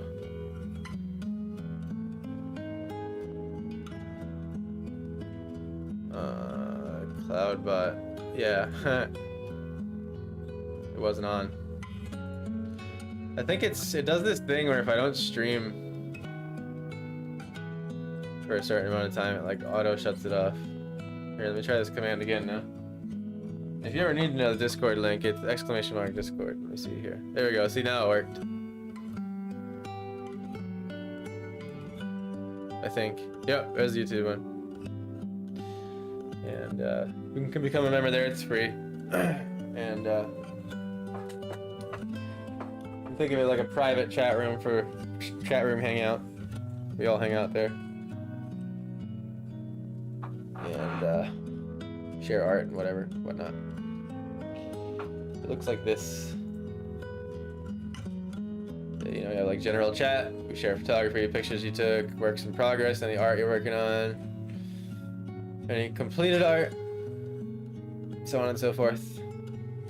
Share it all. And also announcements, so you are the first to know. Links to all my stuff.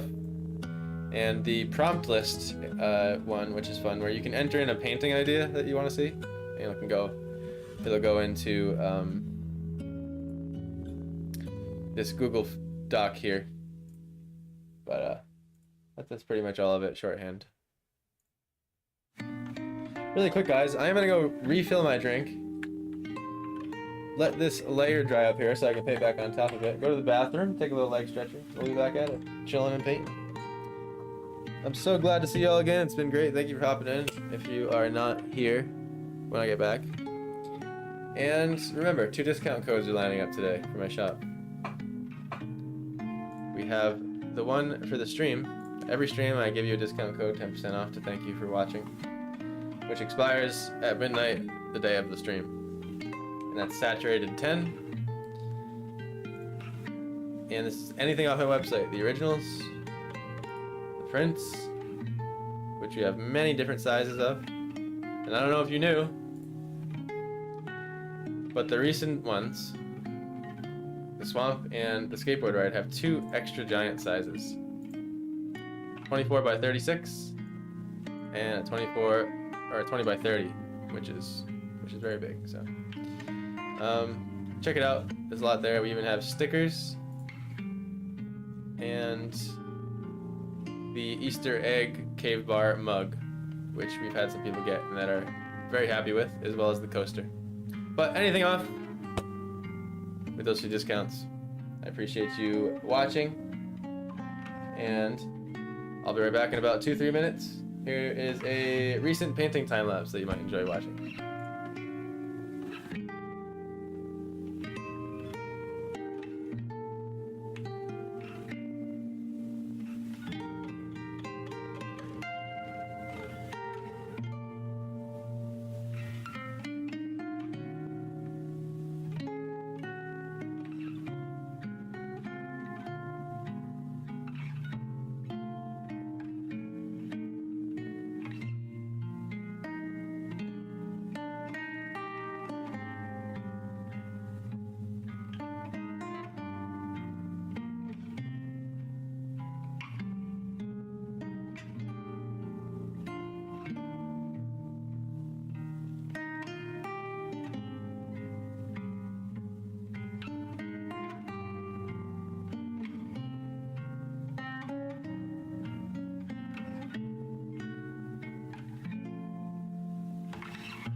Thank you for sticking around and watching the time lapse. If you did, hope you're still having a great day.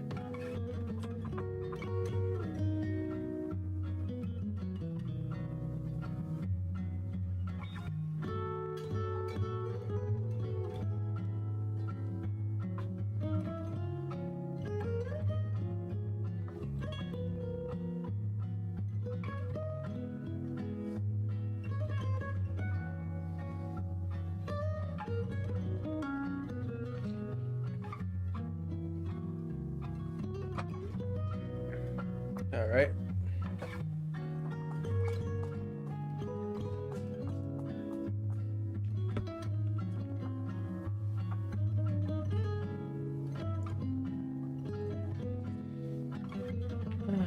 Okay, start etching in this side here.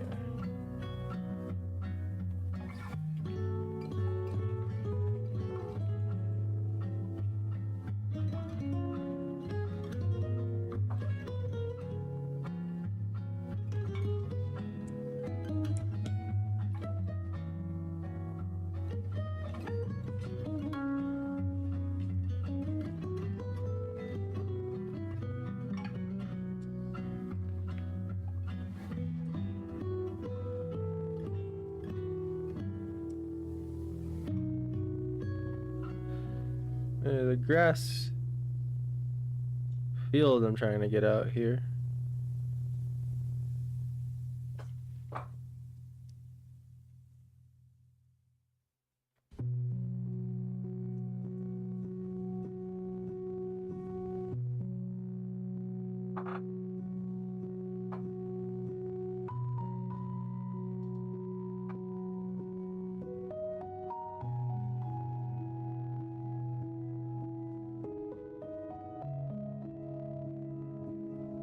This light teal cobalt almost makes a really nice far distant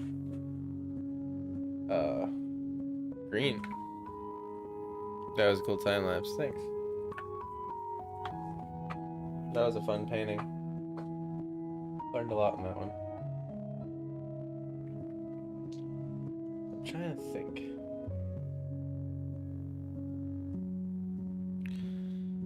Maybe if I take a little bit of this permanent yellow deep.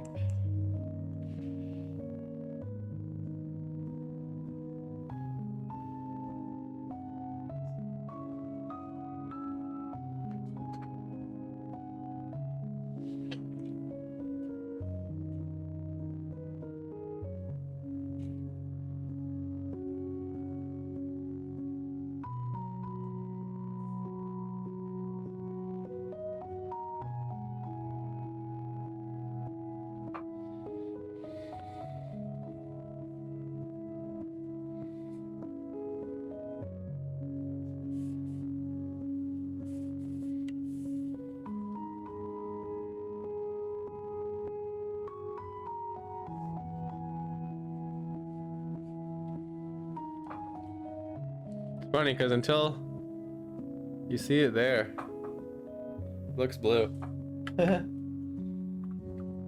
Colors are weird, man.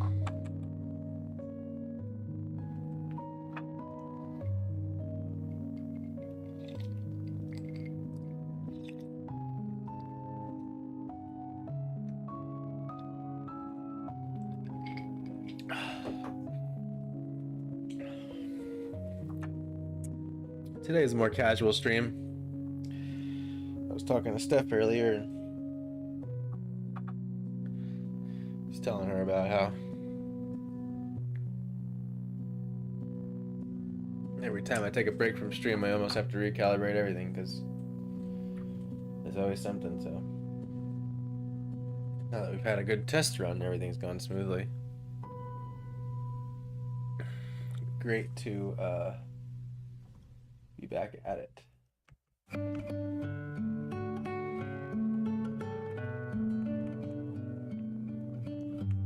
There's light violet color happening in a lot of areas.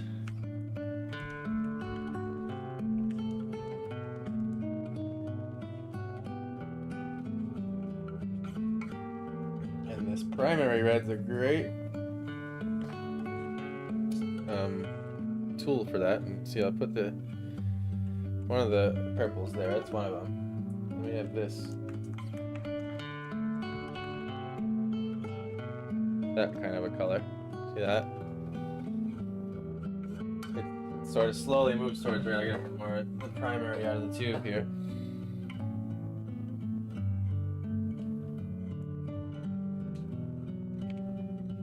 That's what the primary red looks like. The deeper red. And to show you the difference, here's straight cadmium red. See that? So the red to the left is primary, the red to the right is cadmium. And cadmium's supposed to be like right smack dab somewhere in the middle. But the primary red is one that's good for mixing to the purple. That's probably why they call it primary, I'd imagine. It's a little bit bigger. It is actually a 9x12.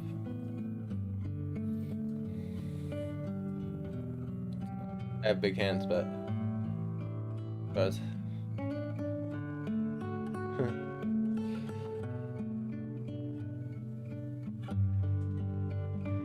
just hints of it.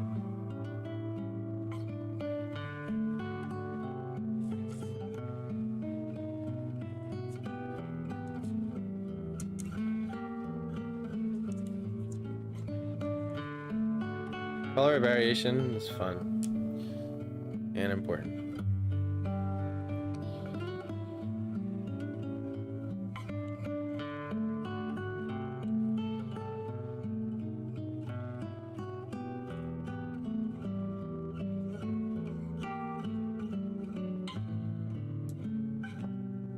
Wash, I swear, it dries up quicker at my studio desk because of this fan I have above me.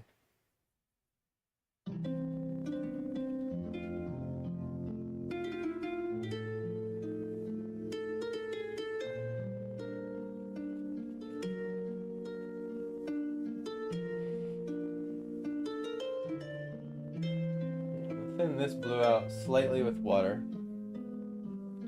so it's not so intense.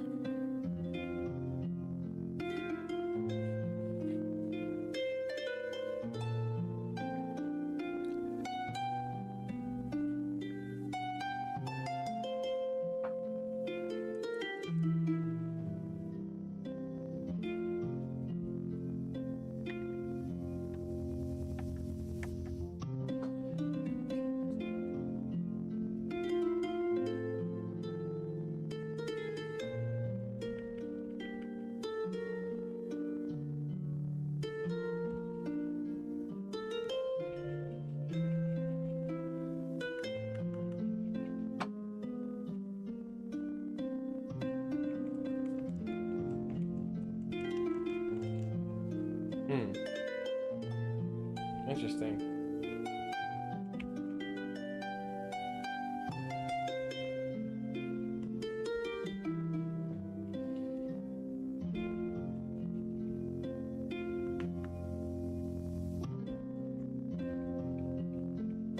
My deep yellow mixed weirdly with my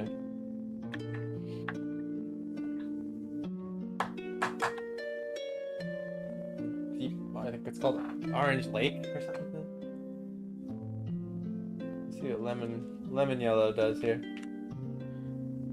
Hello, I didn't even realize the time. Didn't realize you're so close. I said I didn't realize the time. I didn't realize you were so close.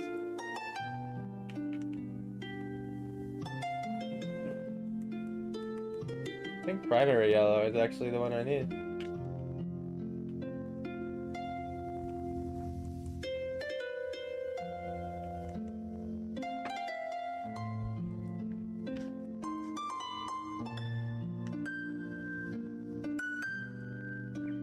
It's just on the bottom here. And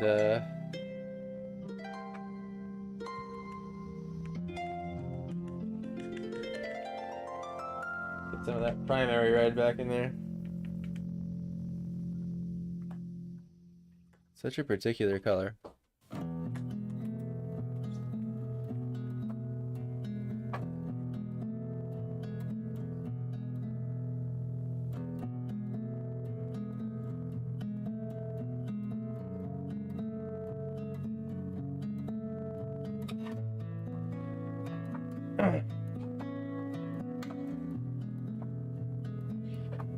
Here's where the benefit of transparencies come in. Actually, let me see. I'm gonna open up my other palette right here. Oh, it's not. I have like a spare side palette for these moments.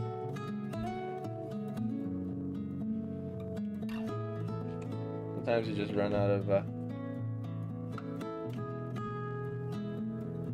room. Now I'm gonna thin it out with water. See what we get.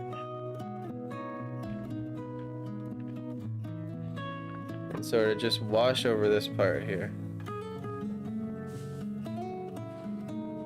This red color.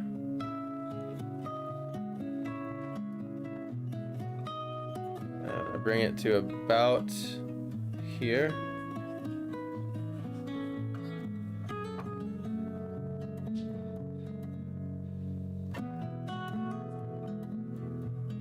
It should have been a little brighter than that in the redness. Yep, kind of like that.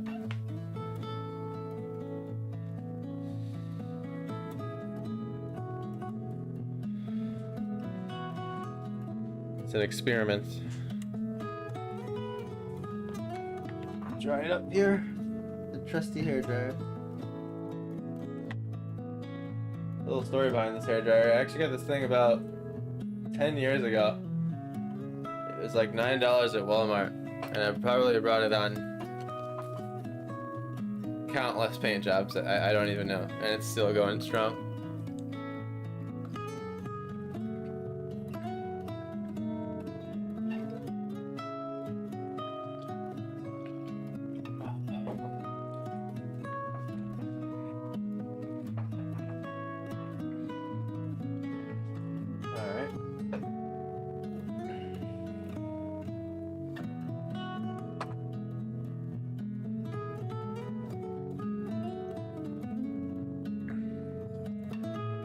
Not the color actually I wanted there.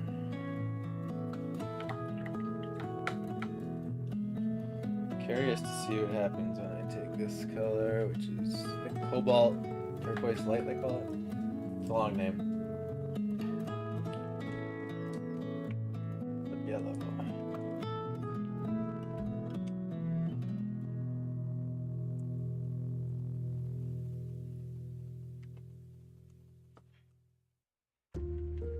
Okay, makes a nice green. Makes like a sap green instantly. What up? Welcome back, welcome back.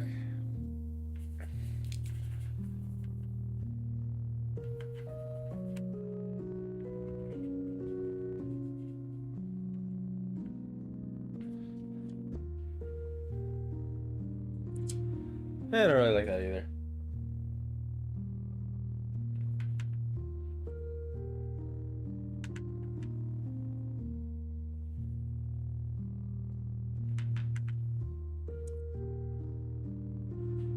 Let's see.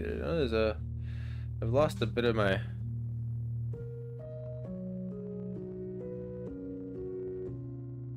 pencil drawing here, but I generally know what I wanted.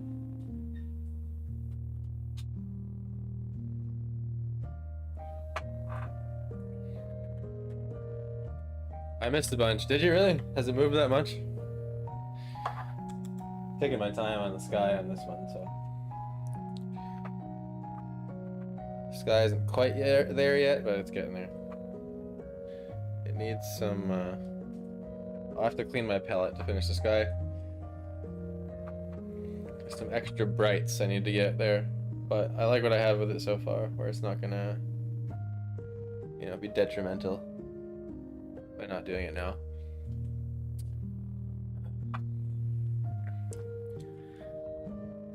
Okay.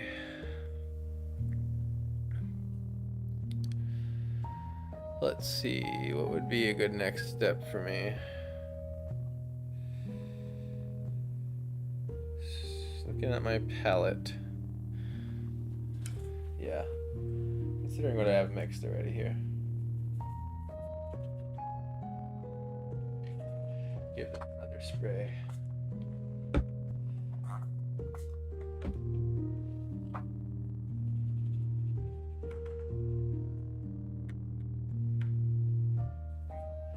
I like the pre-lightened purple, man. That's a rich color. Like, you can pretty much get that with dioxazine adding a little white, but punches. These Winsor Newton gouaches, they're so nice. The lighter blue and yellow makes a difference. Gotcha.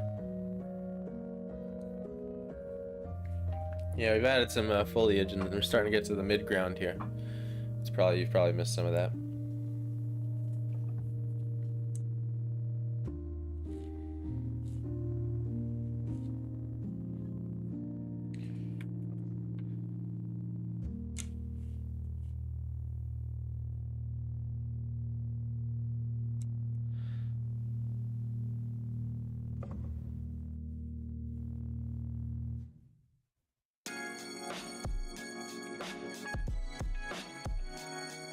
One thing I loved about traveling out west were these tiny little distant field bushes. That's what these are.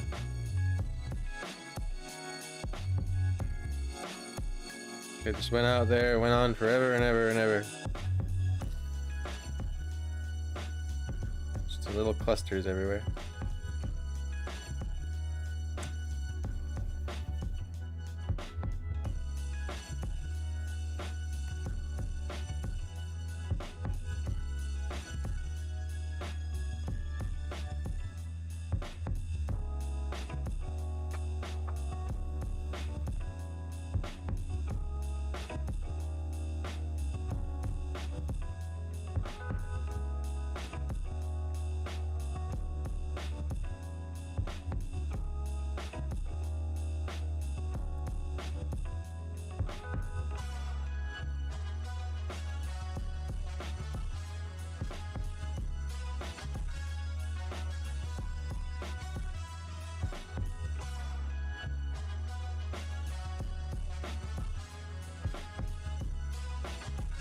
Color is such a fun and endless playground, man.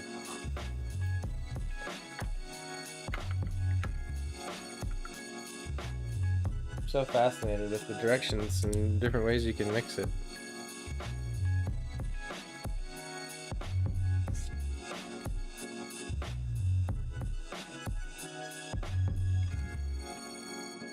The water drop of death happened there.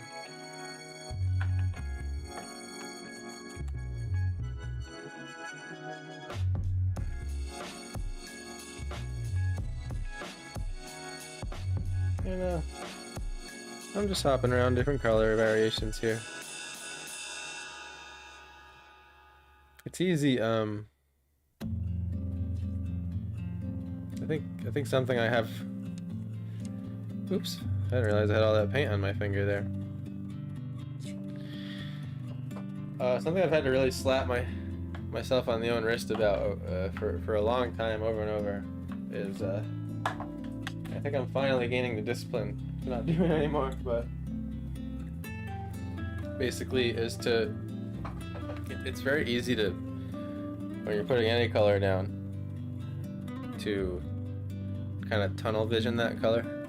So you, like, what happens is you pick a color, you like it, you find one, you decide, you start putting it on the canvas, and there's sort of like a fear of going back to the palette and like getting a new fresh color because of all the work it took to get that color, and sort of because of that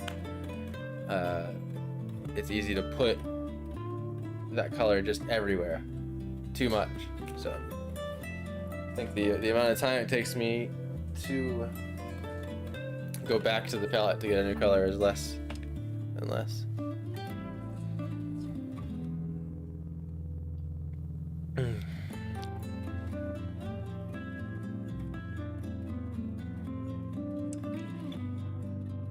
Alright.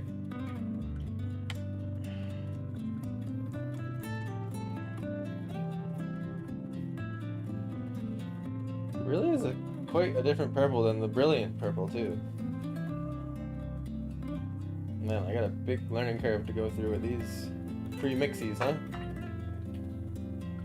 I'm taking all unusual paths to the colors I'm looking for on purpose, so it's I'm going a little bit slower. But again, I'm doing this to purposely kind of discover new things, push myself out of the comfort zone.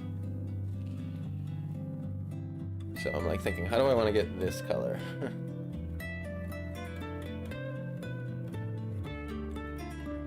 It's like the goal is to avoid, I guess, if I had to set like a simple control to it, would be the goal is to avoid as much using black and white as much as possible. So like try to pick a lighter, pure hue to lighten or dark rather than just pick black or white, if that makes sense. It's like right now I need to toss in a really dark bush and I'm thinking, what's the way I want to do that? Well, ultramarine is extremely dark. So I'll start there.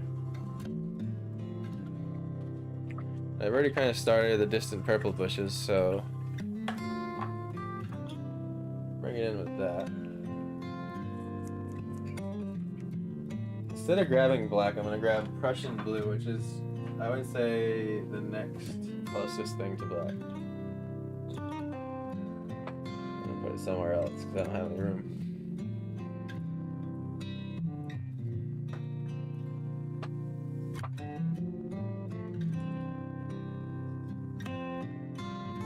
Just to give you an idea, this is pure Prussian blue right out of the tube. That's how dark it is. Hello. Apple juice time? Yes, please. I just don't know if the mug's frosty enough yet. I thought it was like 2 when I texted you.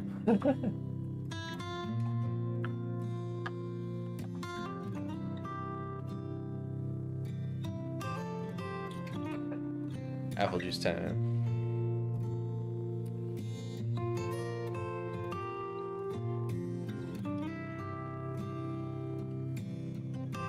Hopefully the lighting's good. I know it's never as accurate as I think it is.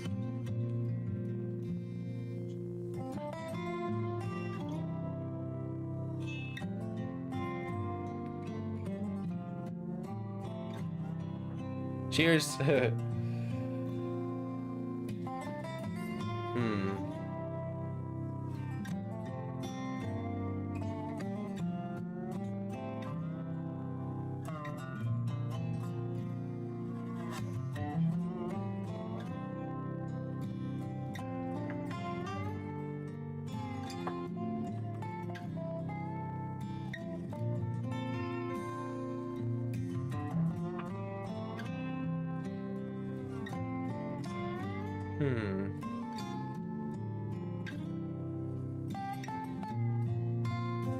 Don't like that texture there. Gonna smooth that out a little bit. Certain sort of textures that don't really happen in the sky, they can happen on accident. I mean, there's no rules if your shapes and your values are strong enough. But for me, I look for certain things.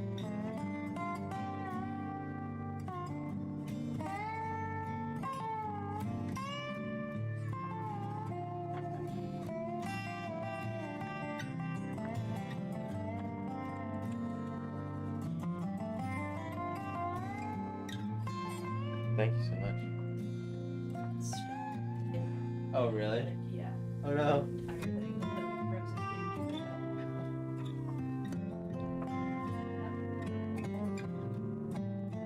Yeah, I was like, is there a mining encampment in there? Yeah.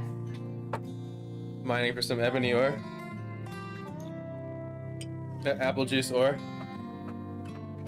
Ice ore. That's a cool ore. Ice weapons. Alright,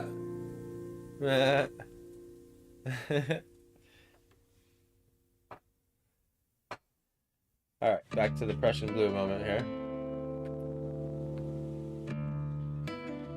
Alright, pre-mixy time. Let's see.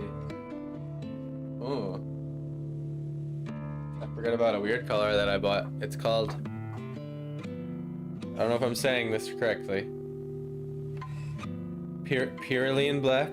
Pyroline? Perylene? Perylini? spelled. But I forget about this color. I would say it's like it might even beat Prussian blue in its darkness. And I didn't even think it was green until I brushed it out. Yes, here's the tube. You can show me how to pronounce it. Perylene? I'd say Perylene. Perylene? Okay. I can English. Yay. I mean. Okay. And it's, check this out.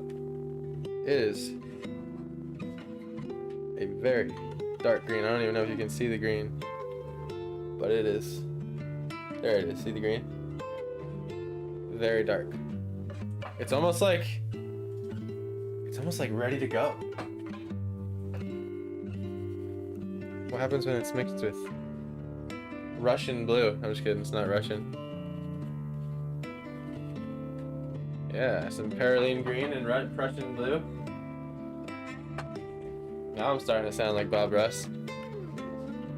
Because he doesn't just go, now take some red. He's like, take some alarms in crimson.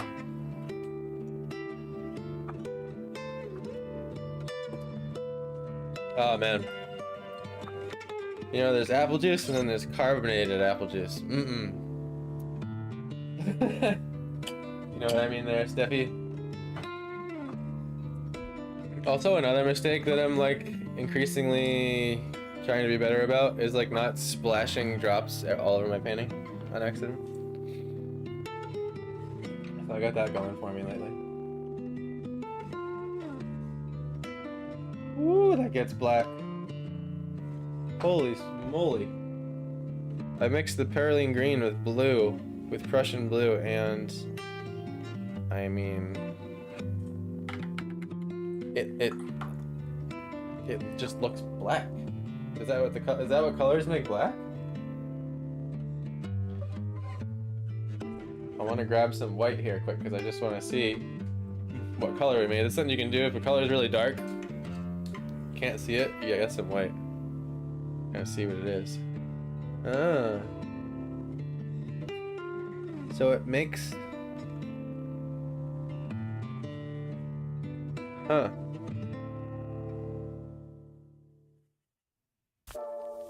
So it almost makes like the perfect... Like if you were to like paint a mech robot, it makes like the perfect color for the metal. Like that modern sci-fi, high fantasy digital art metal. If you see it, you know it. If you've seen it, you know what I mean. Oh, the beans. Her scrunch. It looked like she was about to get murdered. For those of you that don't know, our cat Marcy is over the dramatic. It's probably... She took the dramatic from every other cat in the universe to be this dramatic. It's over the top.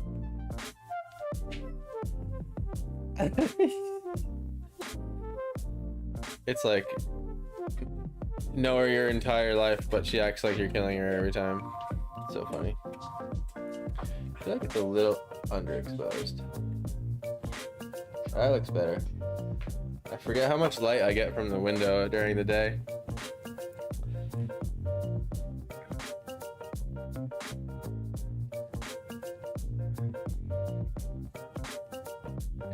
And so this entire composition is in a lower bracket of the value map.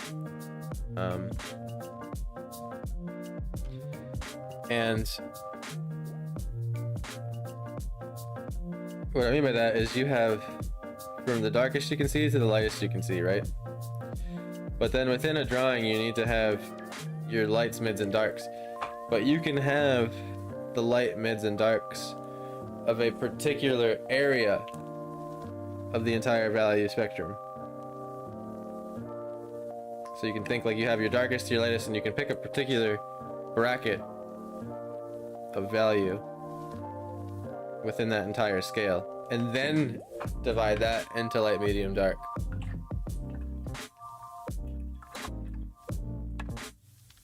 And so when you're working in a lower light setting, like a sunset, darkers have to be even darker.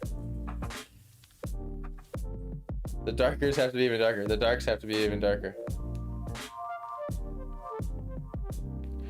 Green blue. Looks like a pine with frost.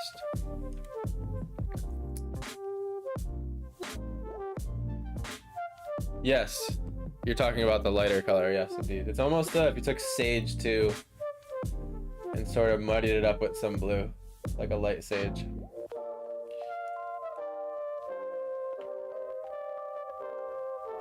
That's like literally become me too. In like everyday life. Kirsten could be the witness to it. But just walking around all day and being like, huh. That bark over there. It's definitely burnt umber and blue. Just subjecting everyone to my out loud color calculations all the time. That's just part of being nerdy, right, Kate?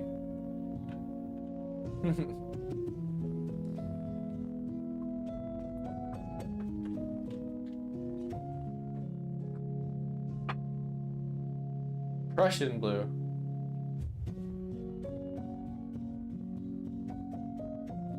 Prussian.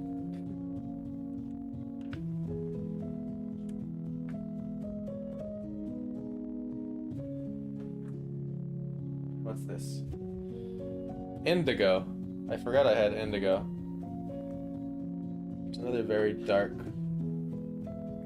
blue. It's funny because when you look at the label on the package, it looks green, way more green, but then you take it out of the tube and it is not so.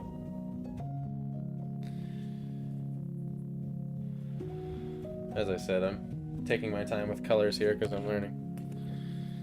I've had to remind myself again. Here's some pure indigo out of the tube. It's a very rich blue color.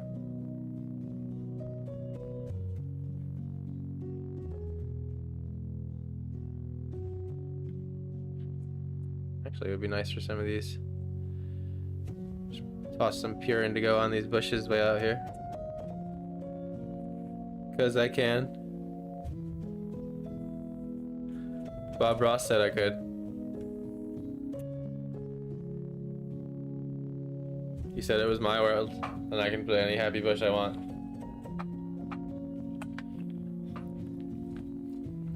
It is. Prussian, yeah, you spelled it right. Like Prussia. Like the new jeans from the 80s? Well, I don't know about the jeans or Prussia. Is Prussia a place? But yes, the first one I can confirm is correct. It is better holding your palette, I admit. But when it comes to like an 8-hour painting session or 10-hour painting session, it's way better to just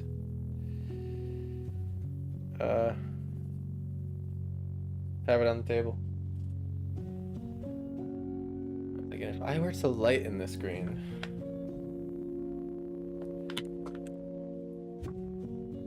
I would lighten it with Viridian green, the second darkest green on the palette here. Again, the experiment is to be like, just use the colors right out of the tube as much as possible. Grab a little of this. I can bring the palette into the camera. It's the one I'm holding. Something like that. Happy Bush. Prussia was a place, and trust me about the 80s, it was the best decade ever. I'm sure everyone has their own decade bias. But the 80s was weird for sure.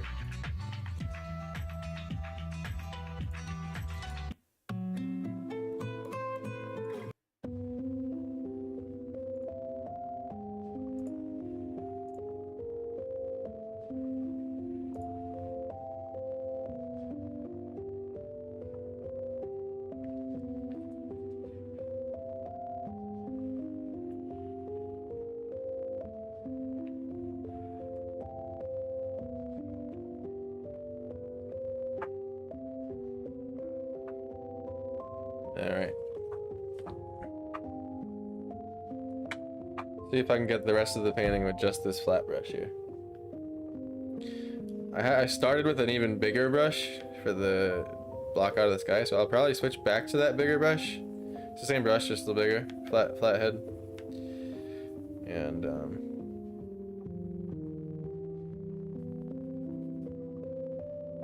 when I block out the ground here.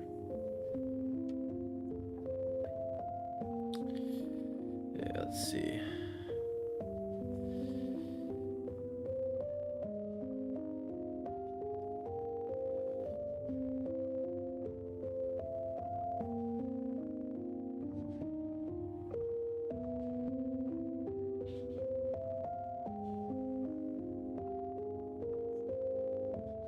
And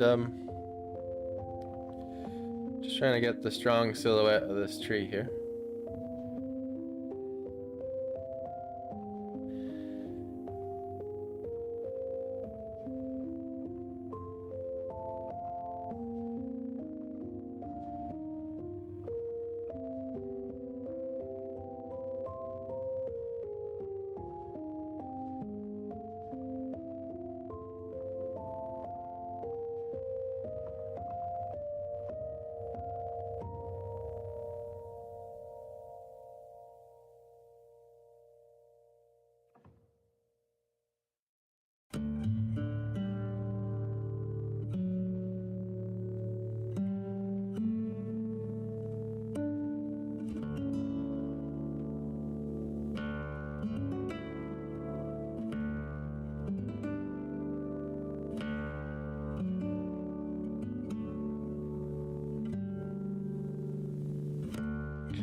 Something like that. Let me grab a little of this lighter green while I'm here. Won't seem much lighter at first.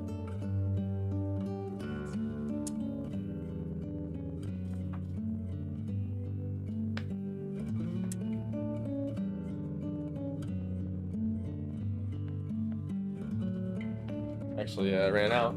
I was just testing it. I didn't put enough on my palette here.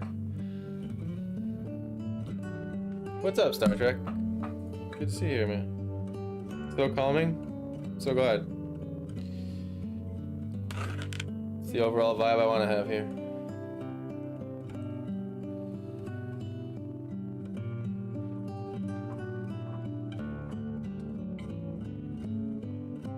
I'll get an even lighter green, which I would probably say.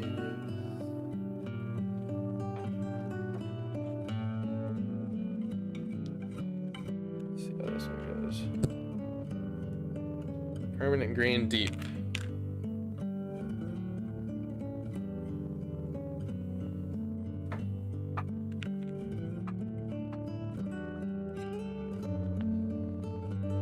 Then I'm gonna have to do a light effect again. But at least I have some of it. It's that red color in the middle. I'm gonna spray my palette away from the painting here really quick. Another thing I've learned with the spritzer here is you can accidentally spray like dark specks from your palette onto your painting. Thank you so much. Appreciate it, man. This one's got a bit of ways to go, but today's experiment is high saturation. Seeing how saturated I can get here before it doesn't look right, you know. So it slowed me down a little in my color calculator abilities, but that's what I gotta do when I'm learning. Color quests, color dailies.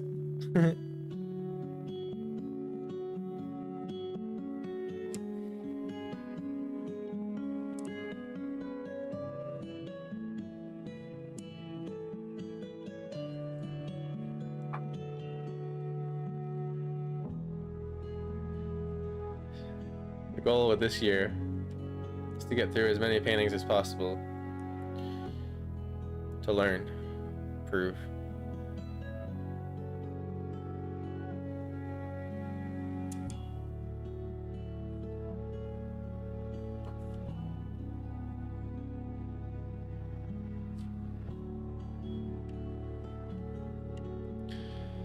Summarizing trees into blobs. Because that's what you gotta do.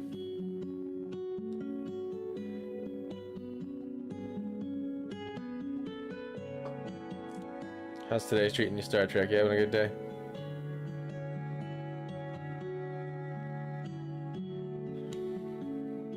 What brings you on the tube? Often what brings me on YouTube is I like to just have it playing on the side while I work on stuff. Sometimes it's too distracting, I gotta turn it off, but... Grab some more of my Purloin Green here. Right out of the tube. It just kind of already looks like where it needs to be. The Prussian blue can go right at the bottom of it. And see, that's like a move I would never normally do. But increasingly I'm going through that thing where everything I once knew feels wrong. And I knew nothing. It's not that dramatic, but it's felt cool to be back and like not know what that's gonna do when I put it down. And then like learn from it.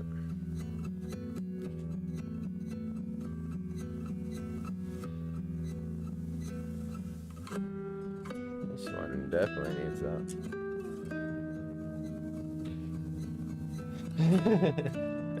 I was wondering what I was hearing. My brain wasn't matching like it to anything correct.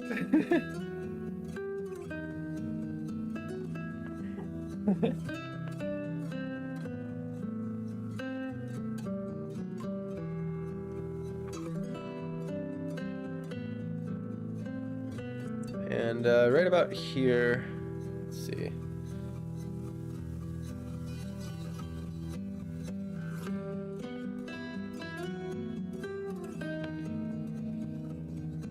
I could actually even grab one lighter green here. Let's see what green middle is. So there's like green deep, green middle, and green light. And those are all particularly their own kind of greens. And then there's like blue and red variations off those. So that's like the three values of the middle greens, and then the rest are kind of like olive green, sap green shit. Which actually, I want to mess with a little olive.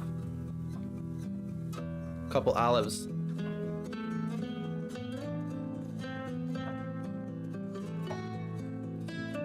Driving home, hard to type, but I'm great. Damn, watching a stream while typing on a stream while driving, that's pro. Irvine PD on the lookout for phone users. Oh man.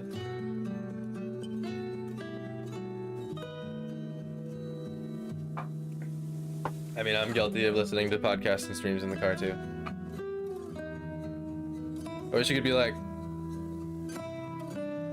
hey Siri, you know. Oh, I knew that was gonna happen. No. I actually activated my phone by saying that.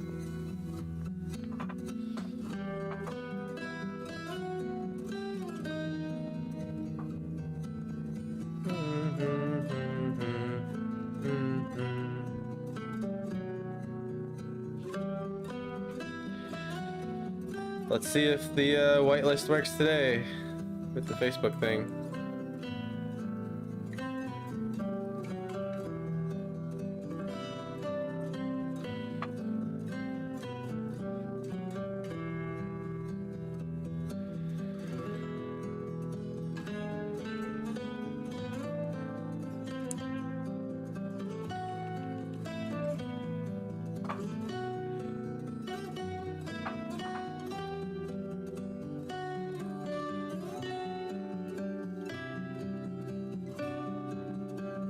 My bad? No, no bad. It's no bad, bro.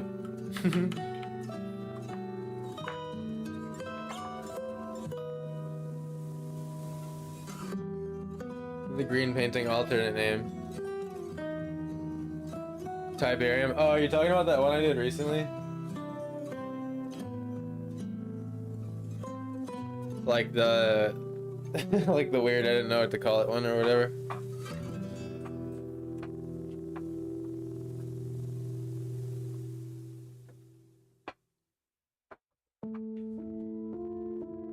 The Cursed Painting, yeah. I like it. It's a way better name.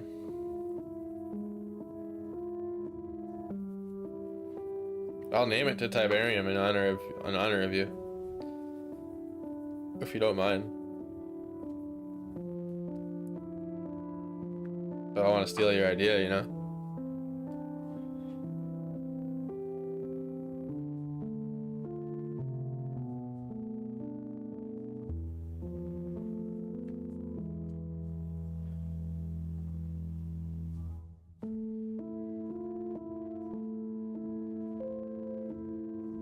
Alright, I'm gonna stop right there on that bush.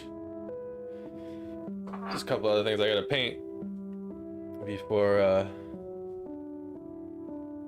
I get there. Learned my lesson with that too many times. Get excited, you know? Jump ahead of yourself in the painting.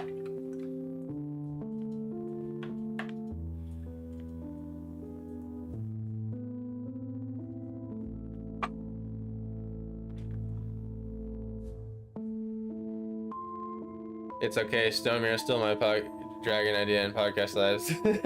Well, no, I don't want to steal it. That's why I'm asking you. Are you giving it to me to use? Because, you know, I don't want you to go on another stream now and be like, yeah, like Planet Jokum stole Tiberium from me. And I'll just busting you up, man. Got another tree over here. But I gotta get some blue first. Fill this in.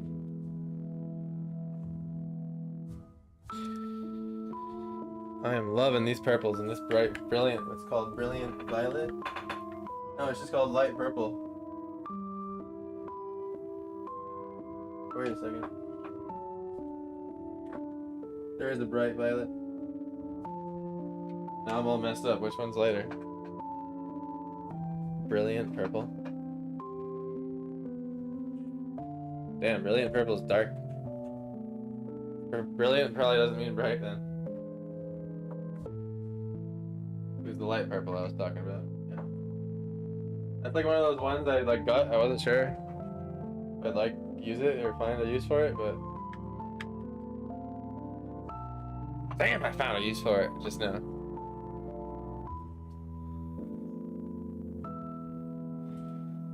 Didn't even realize there's so many dents in the front of my brush like that from smashing it on the water bucket. I guess I do hit it pretty hard. Please do. Okay. I screenshotted that proof in case you try to sue me later for Tiberium.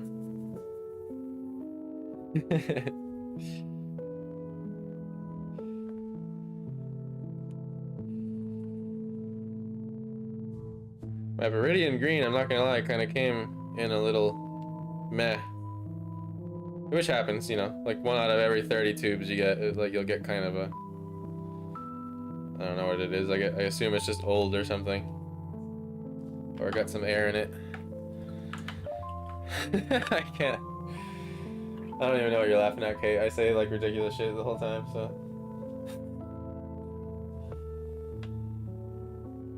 It moves on so quick.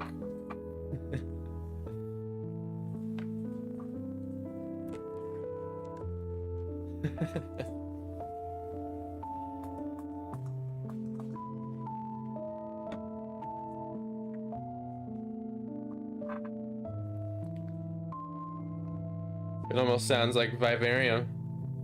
Na-na. Have any of y'all seen Vivarium? I know I've talked about this movie on stream before.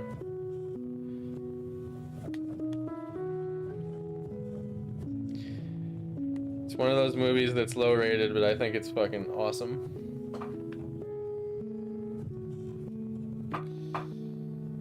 And it's a favorite of mine.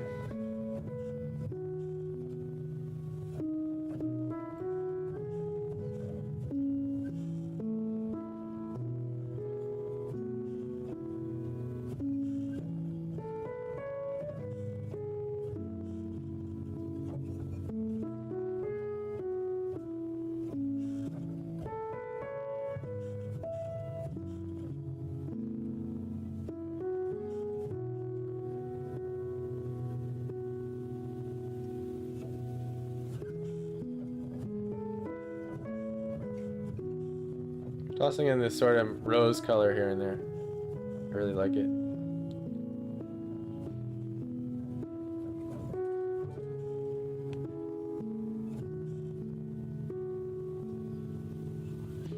Grab a little tad of my Prussian blue here. Want this to be extra dark. And this tree line's a little closer.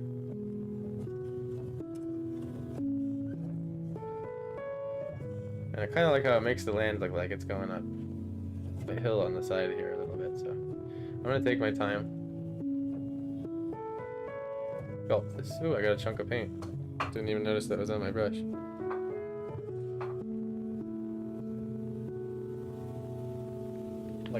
It was like a dried chunk. Sometimes when that happens, you get too much paint on the canvas, you can just grab a little water. Just put it right to it.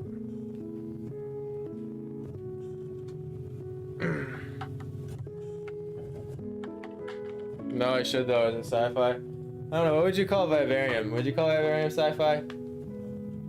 Would you call Vivarium sci-fi? Almost. Yeah. Yeah. Yes. Like psychological thriller sci-fi blend. Or something, maybe.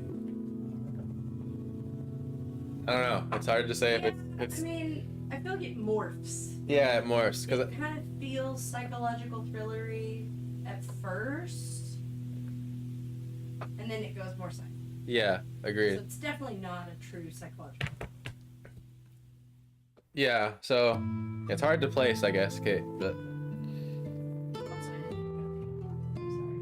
no, it's fine. We were just talking about Vivarium really quick, so. Okay. No, And she was like, "What would you call it? Is it sci-fi?" And I was just like, these headphones are terrible. They're amazing with the noise canceling until I'm like. until you need it off. Yeah, right. Yeah, I should probably just. No, you're good. I didn't know. I wouldn't have said anything. I only have 3 days to finish my book. Oh yeah, yeah. You get on that.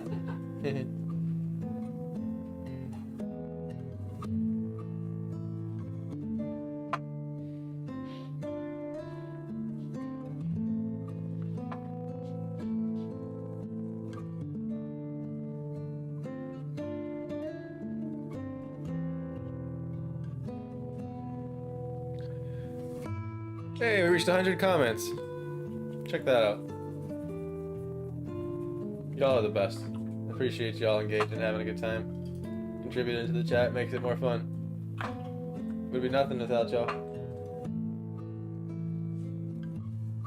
By the way, speaking of that, if you go to my Facebook and find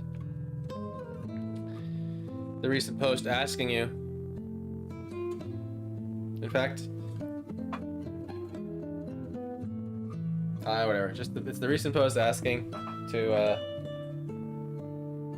what I should do to Disney World. Basically, I'm gonna put Disney World in an apocalypse setting, to where the world ended.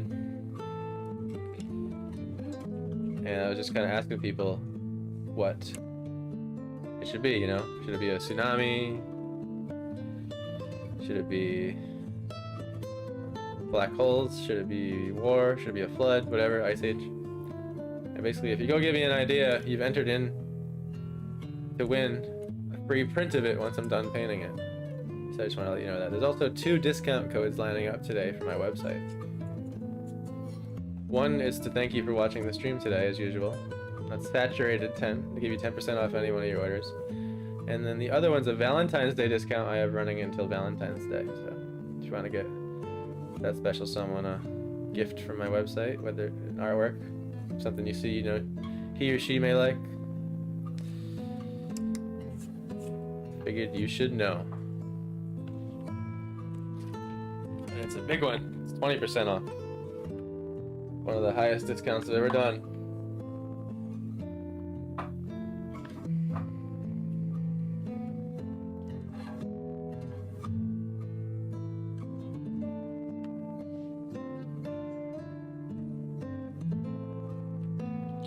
And I did the mistake just then I mentioned earlier where I got too carried away with the same color. I didn't vary it enough.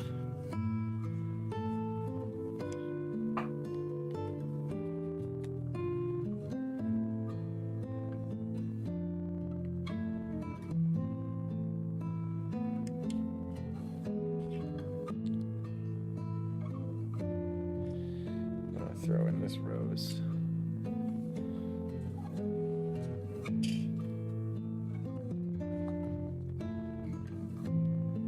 She sounds like me explaining things in teacher mode. Is she reading it? Well, she is a teacher.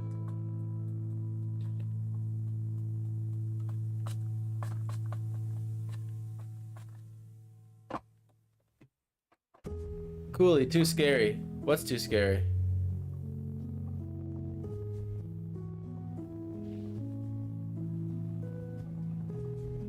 Oh, sorry, I missed a comment. My bad. I'm going back up here. Have you seen the unbearable weight of limitless talent? No. Like Soylent Green. Did you see Sunshine?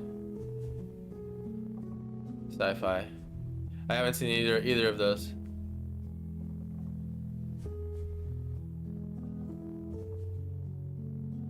No, you don't. You're good, Steph. You commented, but hey, I won't stop you.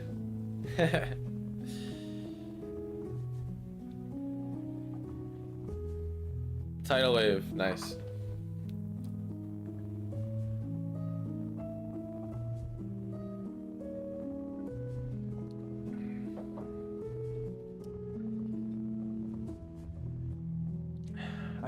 I've thought about the tidal wave one a lot. And I decided if I picked that one, that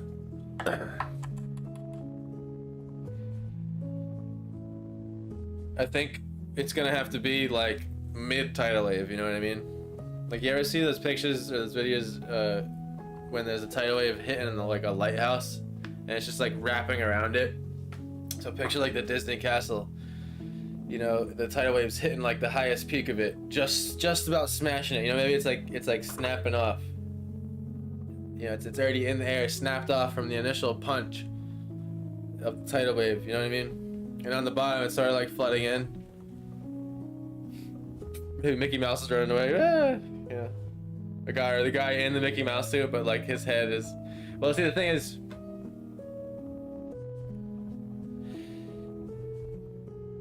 That would void the post-apocalyptic thing. So that's not necessarily post-apocalyptic. That's like while it's happening, right?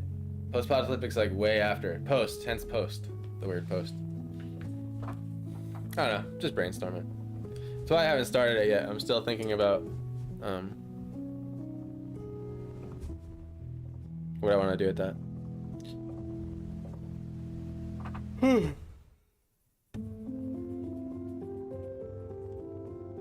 Must say it's been lovely to stream again, be back. It's good to see you, fam. I have to go cook dinner soon. We're not gonna make it today on this painting. At least on stream. But it's good to have a soft opening.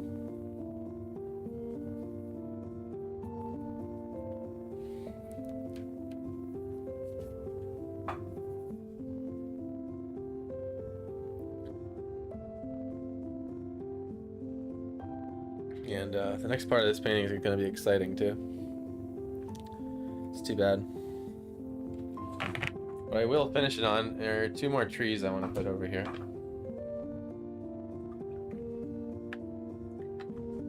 Alien hijacking. Nice, yep, that's another one. We've had a few people say alien hijacking.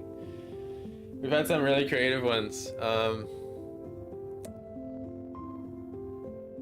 Someone said, the recent one, they said, it was like the Mario characters invade and kill everyone. So like the Mario team, you know, like Rose, Peach, Luigi.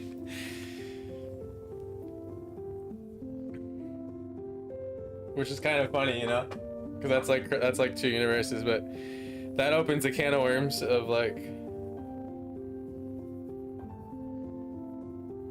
drawing all the characters perfectly from all the different universes. That goes from like fun, lighthearted experiment to masterpiece overnight just from adding that, you know. Which I've learned my lesson dearly with that. So.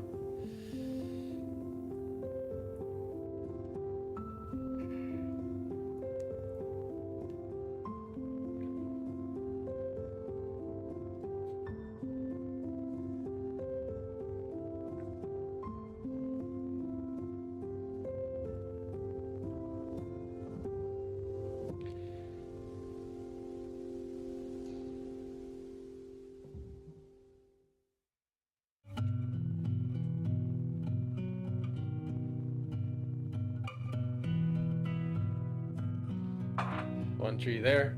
I'm not too worried about getting the lights on it yet. I just want to get its silhouette in place. Yeah, Mario characters. The other one said that they used the, what is it, hydrogen particle collider wrong. It like opened up a bunch of small black holes everywhere. Twisting time and space. So, you know, I was picturing, like, you can picture on like one side of the painting, like the castle's like warped, getting sucked into a black hole, and there's like everything over there is kind of like warped into a time-space, you know, disturbance. But also like way off in the distance, with like atmospheric perspective, like way out near the mountains or something, or out in the trees, you see like another tiny black hole like warping that area. It's almost like, man, like some of the ideas are so good, we're gonna have to think of like another place besides Disney just to like get through the like apocalyptic ideas, you know what I mean? Because almost like apocalyptic ideas are fun, and it's even more fun to think about them being in action, because when I painted the tornado, like one of the funnest paintings I've ever done is this one right here, and the original is already sold. Find it right here, this one.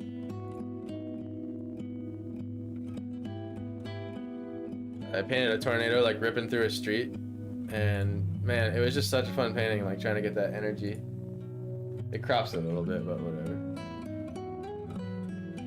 Mack truck flying in the air right there. But I want to revisit the storm ideas and the destruction ideas. It's fun.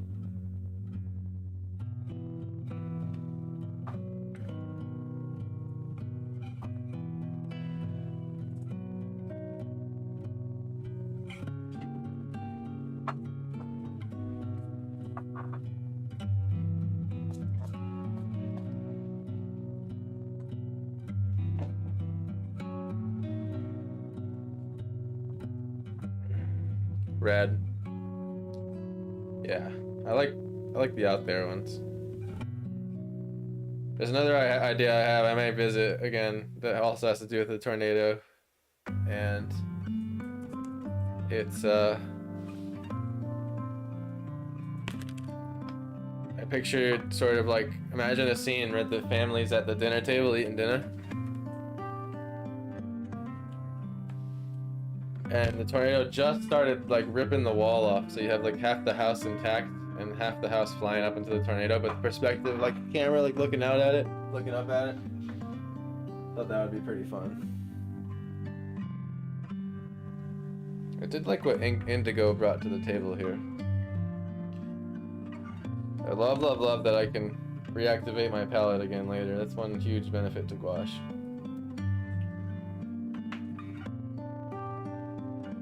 Let's see, where's my Perylene Green? Or did I already? Can't remember now. Okay, yeah, no, that's pressure.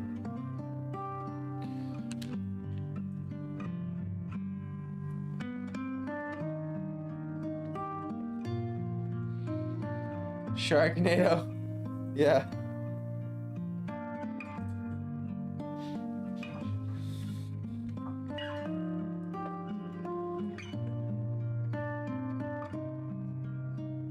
Might as well let you in on the mixing while I can hold it in front of the camera, right?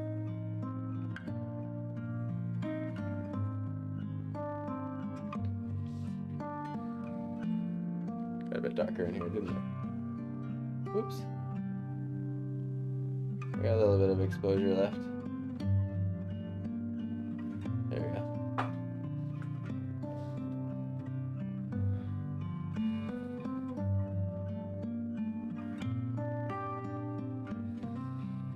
Alright. And then one more tree next to it I want. And then I will call it there.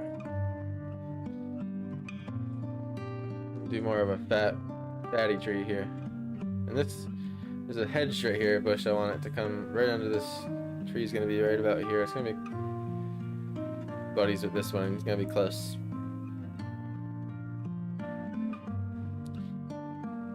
reason I like flat brushes so much is because you can get I would call them like 3-in-1s. When the corner is used correctly and it's a nice, well taken care of flat brush, it's pretty much like using a round brush. But I do like all the brushes. The more I've painted, the more I like to use them all. And however, you can get a lot done with a flat brush, especially with like 2 or 3 of them. Like a big one, a medium, and a really small one. One they call like a chisel blender, I think it's called. It's like one size down from this. I'll show you it really quick. Chisel blender, yep, I was right. So you can see like these right here.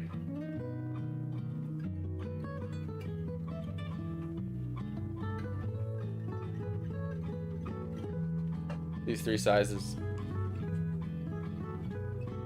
Oops. You can do a whole painting with these. You can get nice sharp lines with this one, because when you sharpen the edge of it, it's a straight line. Same thing with a nice new medium-sized flat brush too. You can get some nice sharp edges with it. Obviously, you can't get like hair thin like you can with some small round brushes, but what's also cool about sticking with the same texture brush too is your painting will end up kind of automatically having a cohesive texture to it everywhere you paint. Kind of like you know, like Van Gogh paints, you know, that sort of thing. But not that extreme. Just for the point, making the point of how a single texture being consistent throughout a composition can bring together a painting. Something that can tend to happen too when a beginner artist isn't aware of it. They can like style change throughout the same painting too much to where nothing kind of feels like it's in the same universe, if that makes sense. So when you start out with your painting, try to continue with the same approach you had throughout the rest of the painting. Even if you don't like it, if you stay with the same approach through the whole painting, your painting will end up more consistent. So on that tree silhouette, I'm gonna go finish up dinner. Thank you so much for watching. It's so good to see y'all. I'm so glad you're here. I'm surprised y'all hopped in. Click that bell and subscribe if you enjoyed watching today to make sure you catch the next live stream. I should be on tomorrow morning again to continue this painting. Again, 2 discount codes lining up today. We have one tonight, Saturated 10, and the Valentine's Day discount, which you can find on my Facebook page, so go give that a look. Other than that, I hope you guys have a wonderful night, and thanks for watching. Hope you all have a good night, good dinner, good day, wherever the time is, whatever the time is. And see you next time.